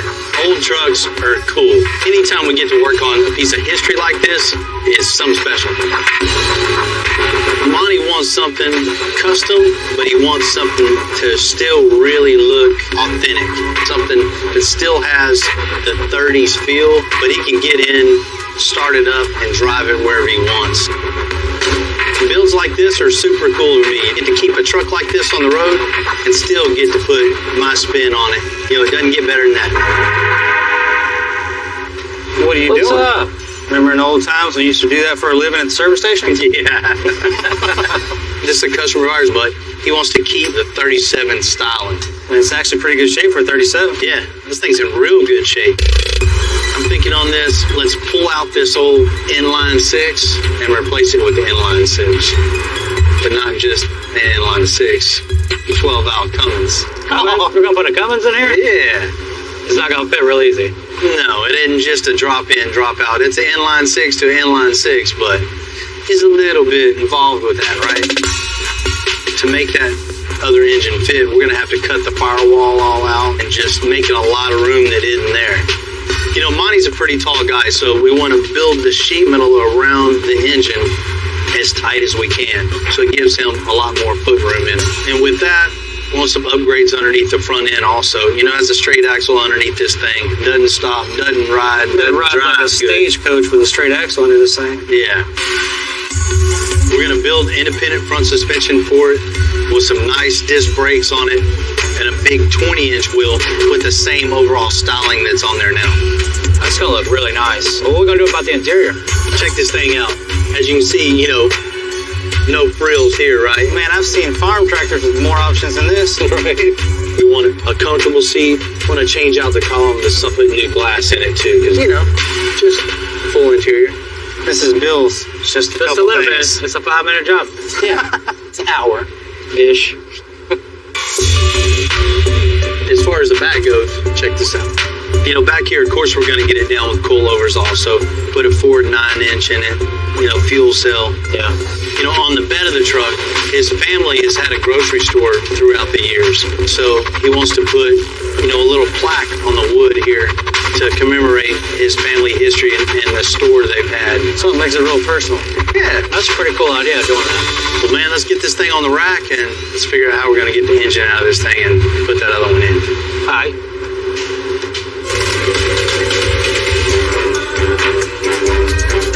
As good as this truck looks after 80 years, you just don't know what Tim and Jamie are going to find after tearing down.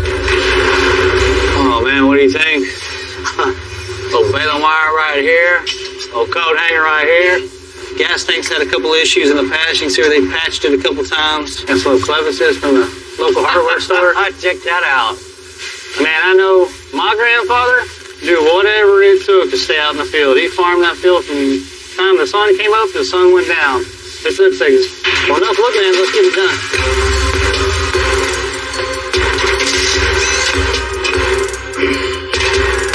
Man, look at this right here. That big old arch in it. Looks like they definitely might have jumped it once or twice. I mean, I'd have loved to see this thing going through the air. Imagine how it felt like that. I really like working on trucks like this because you get to see how they did it back in the day. These were made by hand, you know, an assembly line instead of now like the cars made by robots and machinery. It's a different kind of feel when you're working on a vehicle like this. It's a piece of history.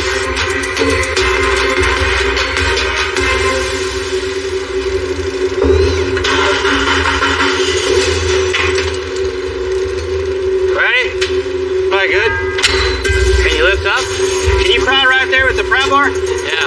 I'm gonna pry it out and it's gonna flip up. Okay, back up just a little bit.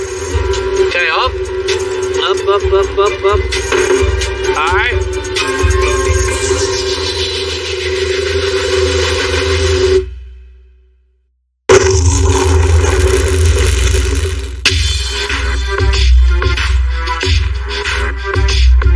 I want to go with the Cummins 12 valve in the International. I like the contrast of putting one of the toughest. They stopped making the 12 valve back in 1998. So I had to have the Wells family find one. What's up, fellas? What's up? We got your diesel. There it is. This it, huh? Yes, oh, sir. 12 valve. Where'd you get this thing at?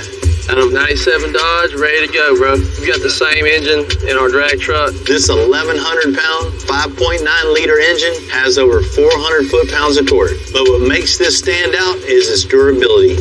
Man, this thing looks like hell, but it runs good, right? It's gonna run good. She's solid, bro. It has a fully mechanical fuel injection system, so it basically self-lubricates. This thing will pretty much outlive us all. This is exactly what we needed. Glad we could help. The 12 valve Cummins, the best diesel engine ever made. So you can't beat these things. Once this thing's all done, we'll have awesome fuel mileage and this much power in that little over truck. It's gonna get it, that's for sure. It's huge, man. Watch out, Tim. Not every day you put an engine in a truck that the engine weighs more than a truck. It's pretty unique. This is gonna be fun. We got a ton of support underneath here. We're going to start by leveling the body and frame all back up. We don't want to go in and just cut the whole firewall out. And we're just getting it in, seeing what the next cuts need to be. Kind of put it half-ass center, Jamie?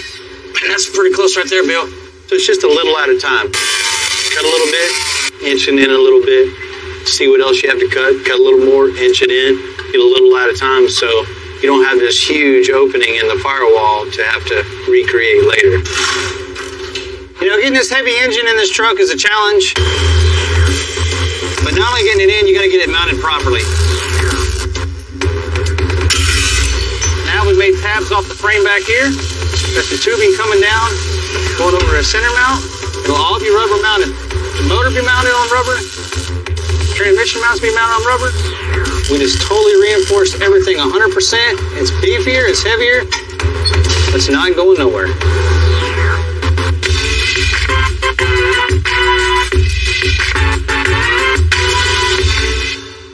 Ready?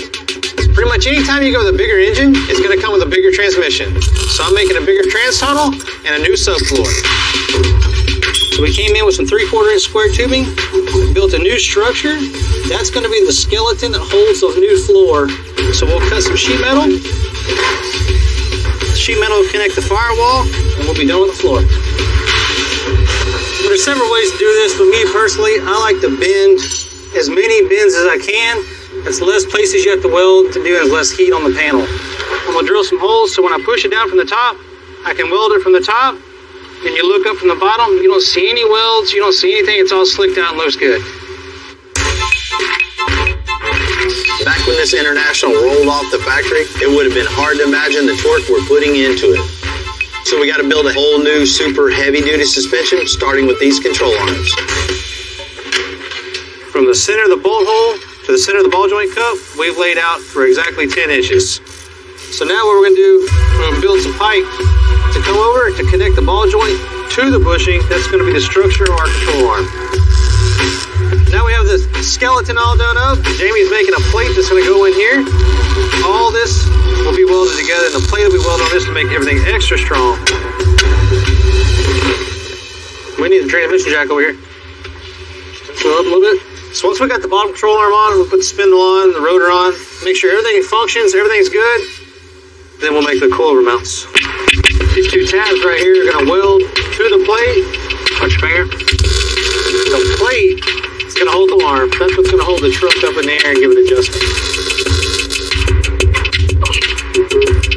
Cycle it up and down, see how good it stays up and down, and we'll go from there.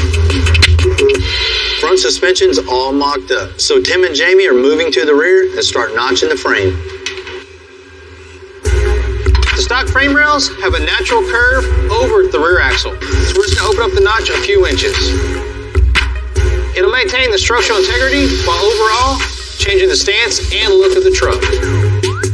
What I need to do now is contour this flat bar to the shape of this radius right here.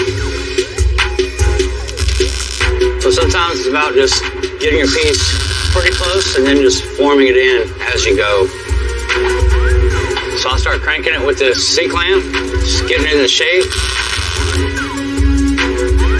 And I'll keep tacking welding it until it's perfect. So you can see the inside now, it's capped. It's got a nice shape to it. It's contoured to the template. I need to go ahead and weld that in, grind it down, and be good to go. I actually like the way this looks. It looks better than the original. It's got a little bit of style to it, nice shape. It's gonna look good on the frame.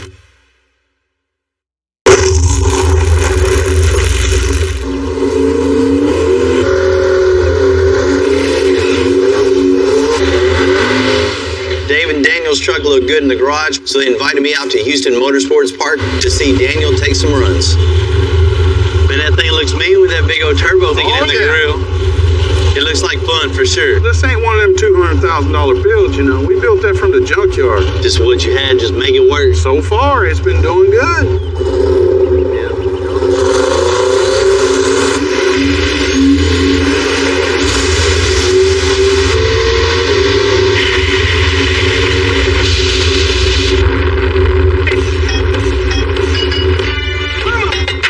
Man, Dave, that old truck's running good.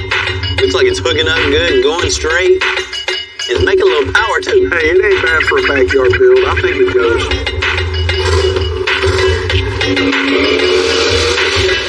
You know, for Daniel and Dave to put this truck together with just parts they have laying around and make it run as good as it does, you know, they did a real good job.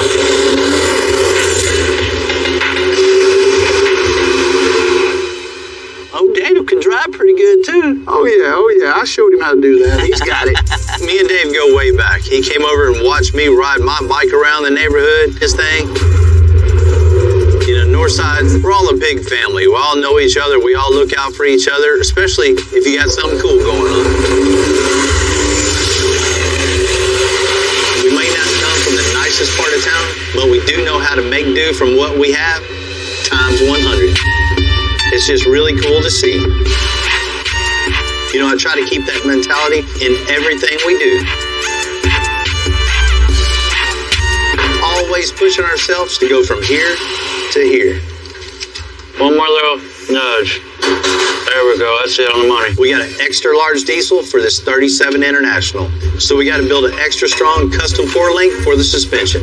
The crossmember here is pretty much the most important part of the rear suspension. Everything trails off of this. So all of our suspension 4-link components mount to the crossmember. The diesel engine that we're putting in here, it's got a lot of torque. So this is super important for it to be strong, square, and level. We go ahead and put the heims in between it and bolt it, snug them. You know, in this particular application, the parallel 4-link is the way to go because it has 4 points of contact linking the axle to the crossmember. The more points of contact you have, distributes that torque all around. So it's good right there. Now the next step is our diagonal link. That's the final link of the whole link system. With the diagonal link from a fixed point to the point on the rear end at an angle, it keeps the rear end from moving side to side. Very key part of the suspension. Watch your face, Jim. Now we have all this set up. We're gonna run 2 tabs off here, 2 tabs off here. That's what's gonna hang the coilover. We're going with coilovers instead of airbags on this because he wants a static drop with great performance. It's a coilover, a shock. The suspension's going to ride on the coil spring of this. It's going to travel up and down with the coilover. And the internal of it acts as a shock. These are our mocked-up coilovers we use for everything. When it gets back from powder coat, we'll put the other coilovers on with the new springs, and you'll see the final setup.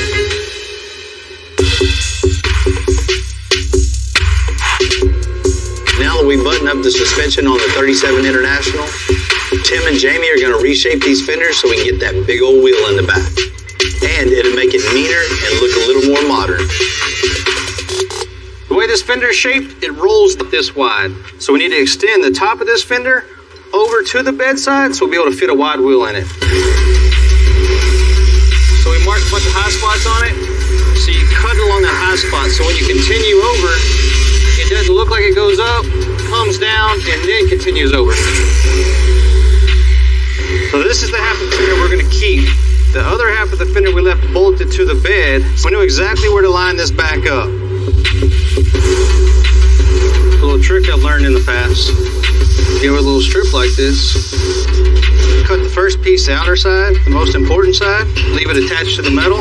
Do all your final grinding before you cut the second one. Just makes it a lot easier to work with.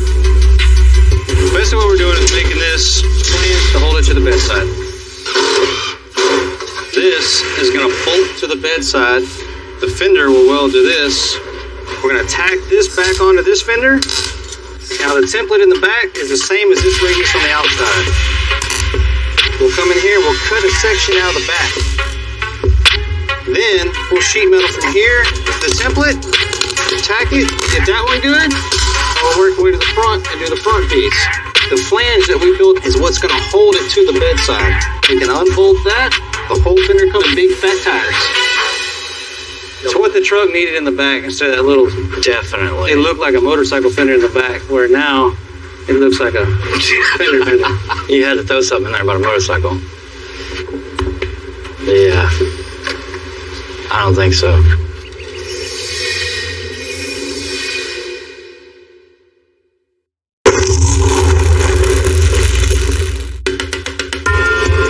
We're putting a lot of custom upgrades into the International. But when it comes to the interior, we're going to refurbish the seats to still keep some of that 1930s look. The hard part about using the old seats, sometimes the springs just twist and break. There's not a lot of guys that's still around that can fix these, but Joe's been doing this longer than I've been around. Man, I got a 37 International, still, you know, a vintage looking truck, and I want to keep that vintage feel with a little more modern touch. Yeah, we'll get rid of all this horsehair, and I'll put some nice comfort foam on there, tie the springs up, fix the framework. Man, you know what I need. Nothing to it, buddy. I've been helping you for years. You think I'm going to stop now? Better not. No problem, buddy. Let's get it loaded up. All right.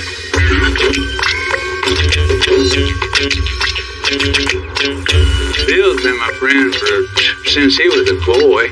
When I first built this first building, and he said, "Oh, I can do that." And I said, "Yeah, no problem." But he never stopped. He just kept going, building more and more and more. Oh, wow. This broke right there. That used to go there, and this used to go here. So we're going to have to bend a new edge wire and put it in here to attach these springs back together, make it a permanent part of the seat. Where's Bill at when you need him? I need a welder, man. But I've done this ever since I was a kid. They used to make them a lot better than they do now. Now, they don't have springs in the seats no more. They just got foam on them. They're not as comfortable. I think we need to get this right here. These young guys now, all they do is fix foam. So if you need your springs fixed, you gotta come to an old guy like me. We're starting to get a shape to the seat. We're gonna put a piece of carpet on here to keep the springs from cutting up through the foam. Wrap these edges. We're fixing to make our patterns. We're gonna make it out of another material that's not our leathers. Watch your fingers. That way we don't make no mistakes with expensive material. This is our black leather we're gonna make our seats out of. It's nice, pliable, soft. The cut. Let's see how it looks. Now all we gotta do is staple this down, and we're gonna have a good looking leather seat. We got one seat down, one more to go, and we'll get this back to Bill.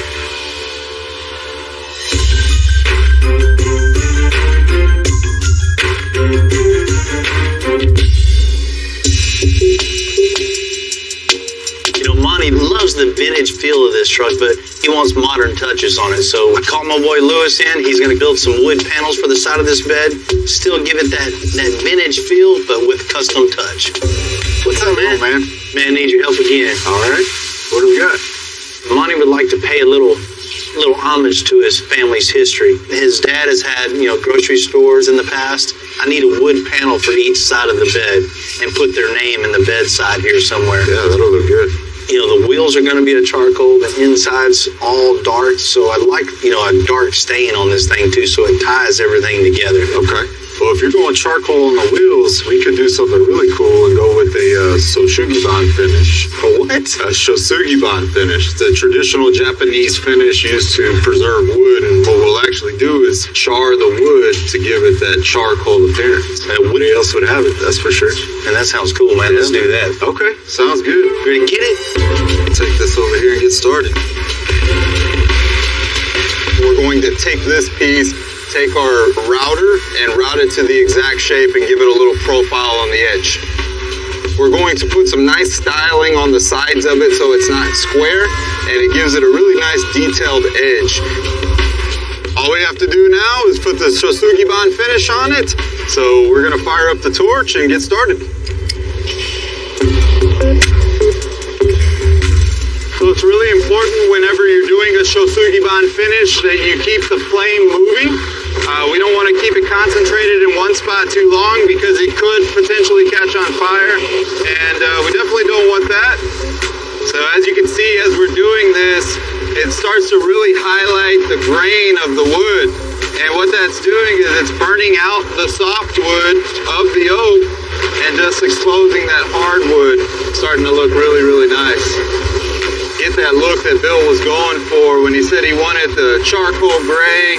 You know, what better look to give them than an actual piece of burnt wood. Now I'm gonna wet it down just so it doesn't get too hot. Now you can see how all that water is we're looking for not just the look, but this bed will be protected for many years to come.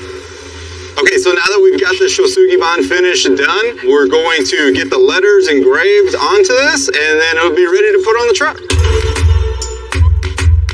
You know, for me, one of the best parts of building custom builds is that it's art. But this ain't no sculpture, we get to drive them. And the more I think about David and Daniel's drag truck, the more I want to give it a run. You know, I at least gotta ask. Look like they're around here, so they're probably out back messing around. What all my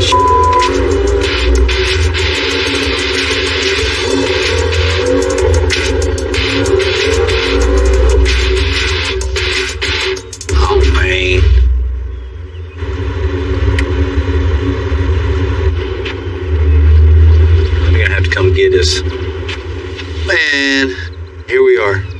Little shortcut turned into getting stuck. And that's one thing I hate, being stuck in the mud. And once again, we gotta come and save Bill's ass. Once again. You know, when I come back there seeing Bill stuck in that mud and he had on them pretty white shoes, I just could not believe it. I think we get him some boots for Christmas. Yeah. I don't know much, man. Need a little help here? Man, please, dude. We'll take care of you. You already know that. Don't get it all muddy, Bill. You didn't bring me a blanket to lay on? Sure. Hey, hold on. I'll be right back with that. Yeah. You know, I wanted to talk to you about that race truck. Do I need to go get it to pull you out? Nah, I don't recommend that. Man, I might need to take that thing for a little ride. I don't know. Look what you're doing back here. You never been stuck before, huh? No. You know, we're going to take it out next weekend, man, but I think we got other problems now. How about next weekend? You won't let me drive? She's ready. Anytime, man. All right, cool, man. Let's get you out of this right now, Bill.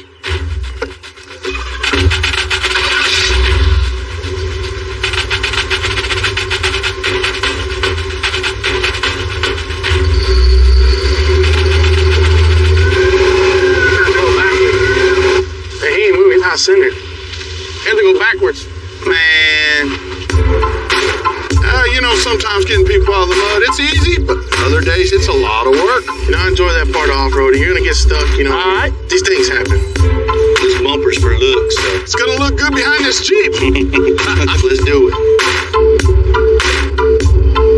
Come on, you got it. Straighten up, Bill. Straighten up. Man. Thanks. Anytime, Bill. Yeah. Oh, yeah. The truck's ready. Man, appreciate it. I'll see you then. We got you.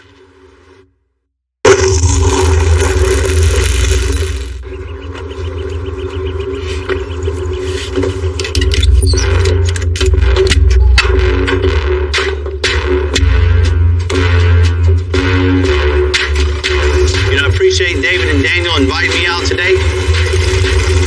I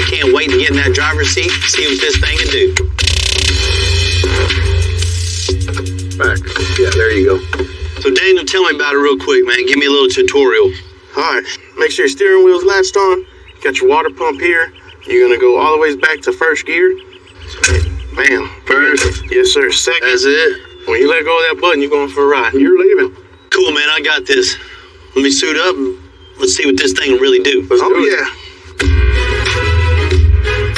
You gotta have this on. Case catch on fire. I know you like to go in circles, but we'll see how your driving skills are straight. Keep it straight. Hey, you got this, brother. You got it. You got it. Handle it.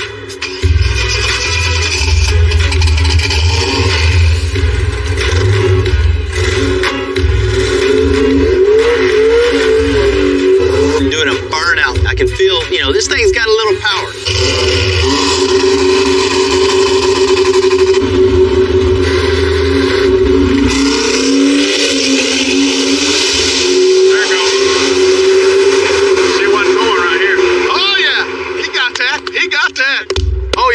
And not bad for first pass. Yep. Man, releasing that button, feeling just the torque of this engine, the power pulling you back in the seat and just holding this thing straight the whole time. Man, it's just exhilarating. Well, what do you think, man? What do you think? What up? What do you think? Oh, truck runs good, boy. And the 6 is on the first pass? That's rolling. It's a great way to start off your day. You don't need coffee or energy drink. Adrenaline rush is the best way to get it going. Man, that was fun, man. I tell you what, I've been needing that. Working so hard at the shop, man, you just getting the grind and get to come out here on a day like this and really release the frustrations, man. It just clears your mind, and I needed it, man. I really appreciate that. Does that baby roll or what? It does, man. It runs really good. We're gonna build one. You better watch it. That ain't nothing. That ain't nothing.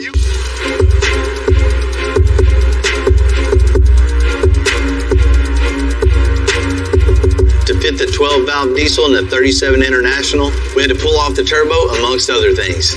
Once this thing is running, the Wells family is going to have to figure out how to put all that stuff back on there and make the hood close. That 12-valve, it's in here. I see that. Yeah. But there's not a lot of room under the hood of this thing. Yeah, Bill, for sure. I can tell we're going to have to move this charger, run a new custom intake to the compressor on the charger, return line, oil lines, fuel lines. This thing will fire up today, no problem. Cool. Let's make it happen, man. Thank you, bro.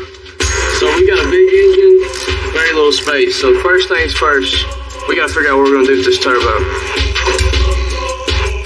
We're going to have to move this manifold, pull it in more, so you can run any exhaust or piping in here that we need to do. That's going to be tight, especially here. We're going to have to lower it. Yeah, if we can cut this off and weld that flat and drop it down, then I can put a 90 there. We're going to have to modify the exhaust manifold and move the turbo up and forward so we'll have room for the downpipe. Because this turbo weighs so much, we want to keep as much metal on this manifold as we can, give us more welding surface, and keep this area strong. All right, that looks good. Let's pack it up.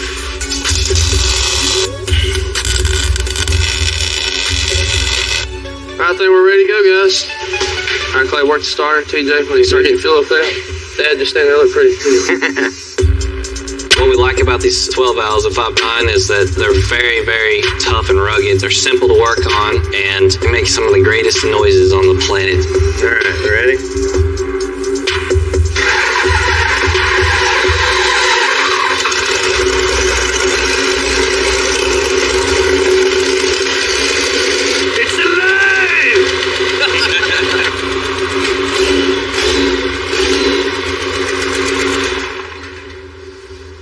We gotta run a 12 valve, boys.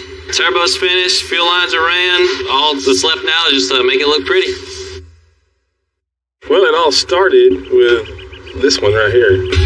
The first truck I ever got was a 2001 Dodge. My mom drove it forever pulling her horses, and it quit running one day. He said, look, for your first truck, you fix it, it's yours. And I researched it, fixed it, it's went from there. He started fixing his truck up and racing everyone around town. And before we knew it, everyone was calling him and dropping their trucks full of trucks. And we were like, well, I guess we better start a shop. And even poor Clay got suckered into all this. That was the like dedicated flashlight holder for a long time. It was pretty great. I slowly graduated into more the technical side of it. Between the three of us, I mean, we can do anything. You know, as a dad, I'm living the dream to be able to work with my sons every day. It's awesome. These two guys have taken this way further than I ever dreamed. I'm proud of them. I'm blessed, and I'm glad that we all get to do this together.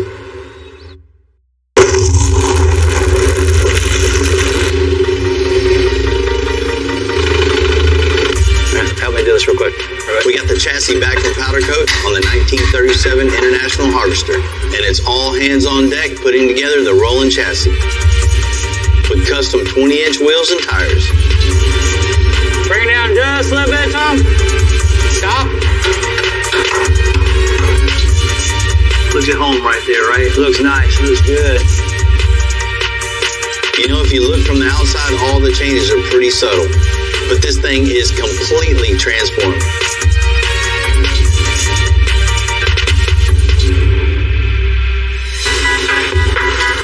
You know, Monty had a talk with something really cool and custom. Well, there's next to nothing 30s underneath this truck anymore. You know, I hope he likes it, because I know I do. I gotta say, this is one of my favorites. I'm gonna give it back to Monty today, reluctantly. Hey, man. Good to see you. Good to see you. I'm excited. I gotta tell you, I'm excited for you, too. When I came to your house a while back, you wanted the farm truck vintage feel, but something you could just get in and drive and terrorize the neighborhood and maybe irritate the neighbors a little. We definitely got you hooked up with that for sure. The anticipation's about to get the best of me. Let's check it out. Okay, cool. Oh, wow. Look at that. That's amazing. Oh, man. Gee, Merry Christmas. I can't believe it. Oh, my God. Oh, the smell, the noise, the stance. It's perfect. Like it? Crazy. Hey, man, how you doing? Pretty good. How about yourself? Oh, man, I'm doing great. I can't wait to see the nuts and bolts on this thing. This is crazy. Once we got going on this thing, we've just gutted everything. At one point, it was just a cab. Just a cab and frame. We started building from there. When you came in, this thing was pretty much 100% original. That's cool for the vintage look. As far as drivability on this thing, one of the main things I know you wanted was that diesel engine, so we got a Cummins 12 valve in this thing. Put a 12 valve Cummins in this thing? Wasn't an easy fit in this truck. Oh my God. Look at that. How in the world did you stuff that big motor in that little truck? Pretty much only see the front four cylinders, right? Yeah, that's it. The other two are inside the cab. Okay, good. You know, that isn't an easy trick there. We cut out the old firewall, got it in place, and just pretty much built a new firewall, new transmission tunnel around the engine. That's amazing. Amazing. When I fire this up, I think all the neighbors around me are going to know that the old International's running. This all fits in there, the hood closes and doesn't stick out. That is just off the scale cool. We took out the old straight axle, the over end, and we just scrapped all that. Yeah. Built an independent front suspension, 4-link, a new 9-inch in the back with all coilovers all the way around. This thing can handle any torque this engine puts out. The attitude's right now. You see how this thing sits on the coilovers? That's a perfect stance I wanted. Tire width. They're kind of like the old wheels that came off of it. Right. Exactly what I was looking for. It's amazing. And to get it down that low, we had to... You nailed it. They're not out of proportion. They match the front. It's perfect. Most people will never notice it. I had to look at it a couple times to see what had happened. All the subtle custom features that are really off the scale, you can't see them. They're so subtle, and that's perfect. That's exactly what we wanted to do. Oh, man. Look at that. This truck had never had it so good, right? You know? I mean, there was just bare metal here. That's awesome. Still, you know, the original seat, but just, you know, totally redone. Still has that, you know, the vintage look, but still has that custom feel also. I'd say you nailed it because it just was all brand new. I think you're going to be just very comfortable inside there when you're passing everybody up. Yeah, I like that part, the passing part. You know, Monty, you had those steak pockets on the back. Yeah. Steak belongs on your plate. not on the bed. So we filled in all the holes where the stake pockets were. We moved the wood down on the bed sides, and it has a spot for your family sign. I like that a lot. Subtle, but it's important to me that it's on there. Man, it was really nice to be able to work on something old like this, you know, from seeing like a Nebraska truck, then taking it to where we brought it today. It's nice to see a finished product and a happy customer like yourself. Yeah, man, you nailed it. Thank you guys very much. That is awesome. It's crazy good. I can't wait to get out. And you know, once again, my guys killed it on this. Hey, Monty, enjoy this truck. You're going to have a lot of fun, you know, driving, cruising, and terrorizing the neighborhood.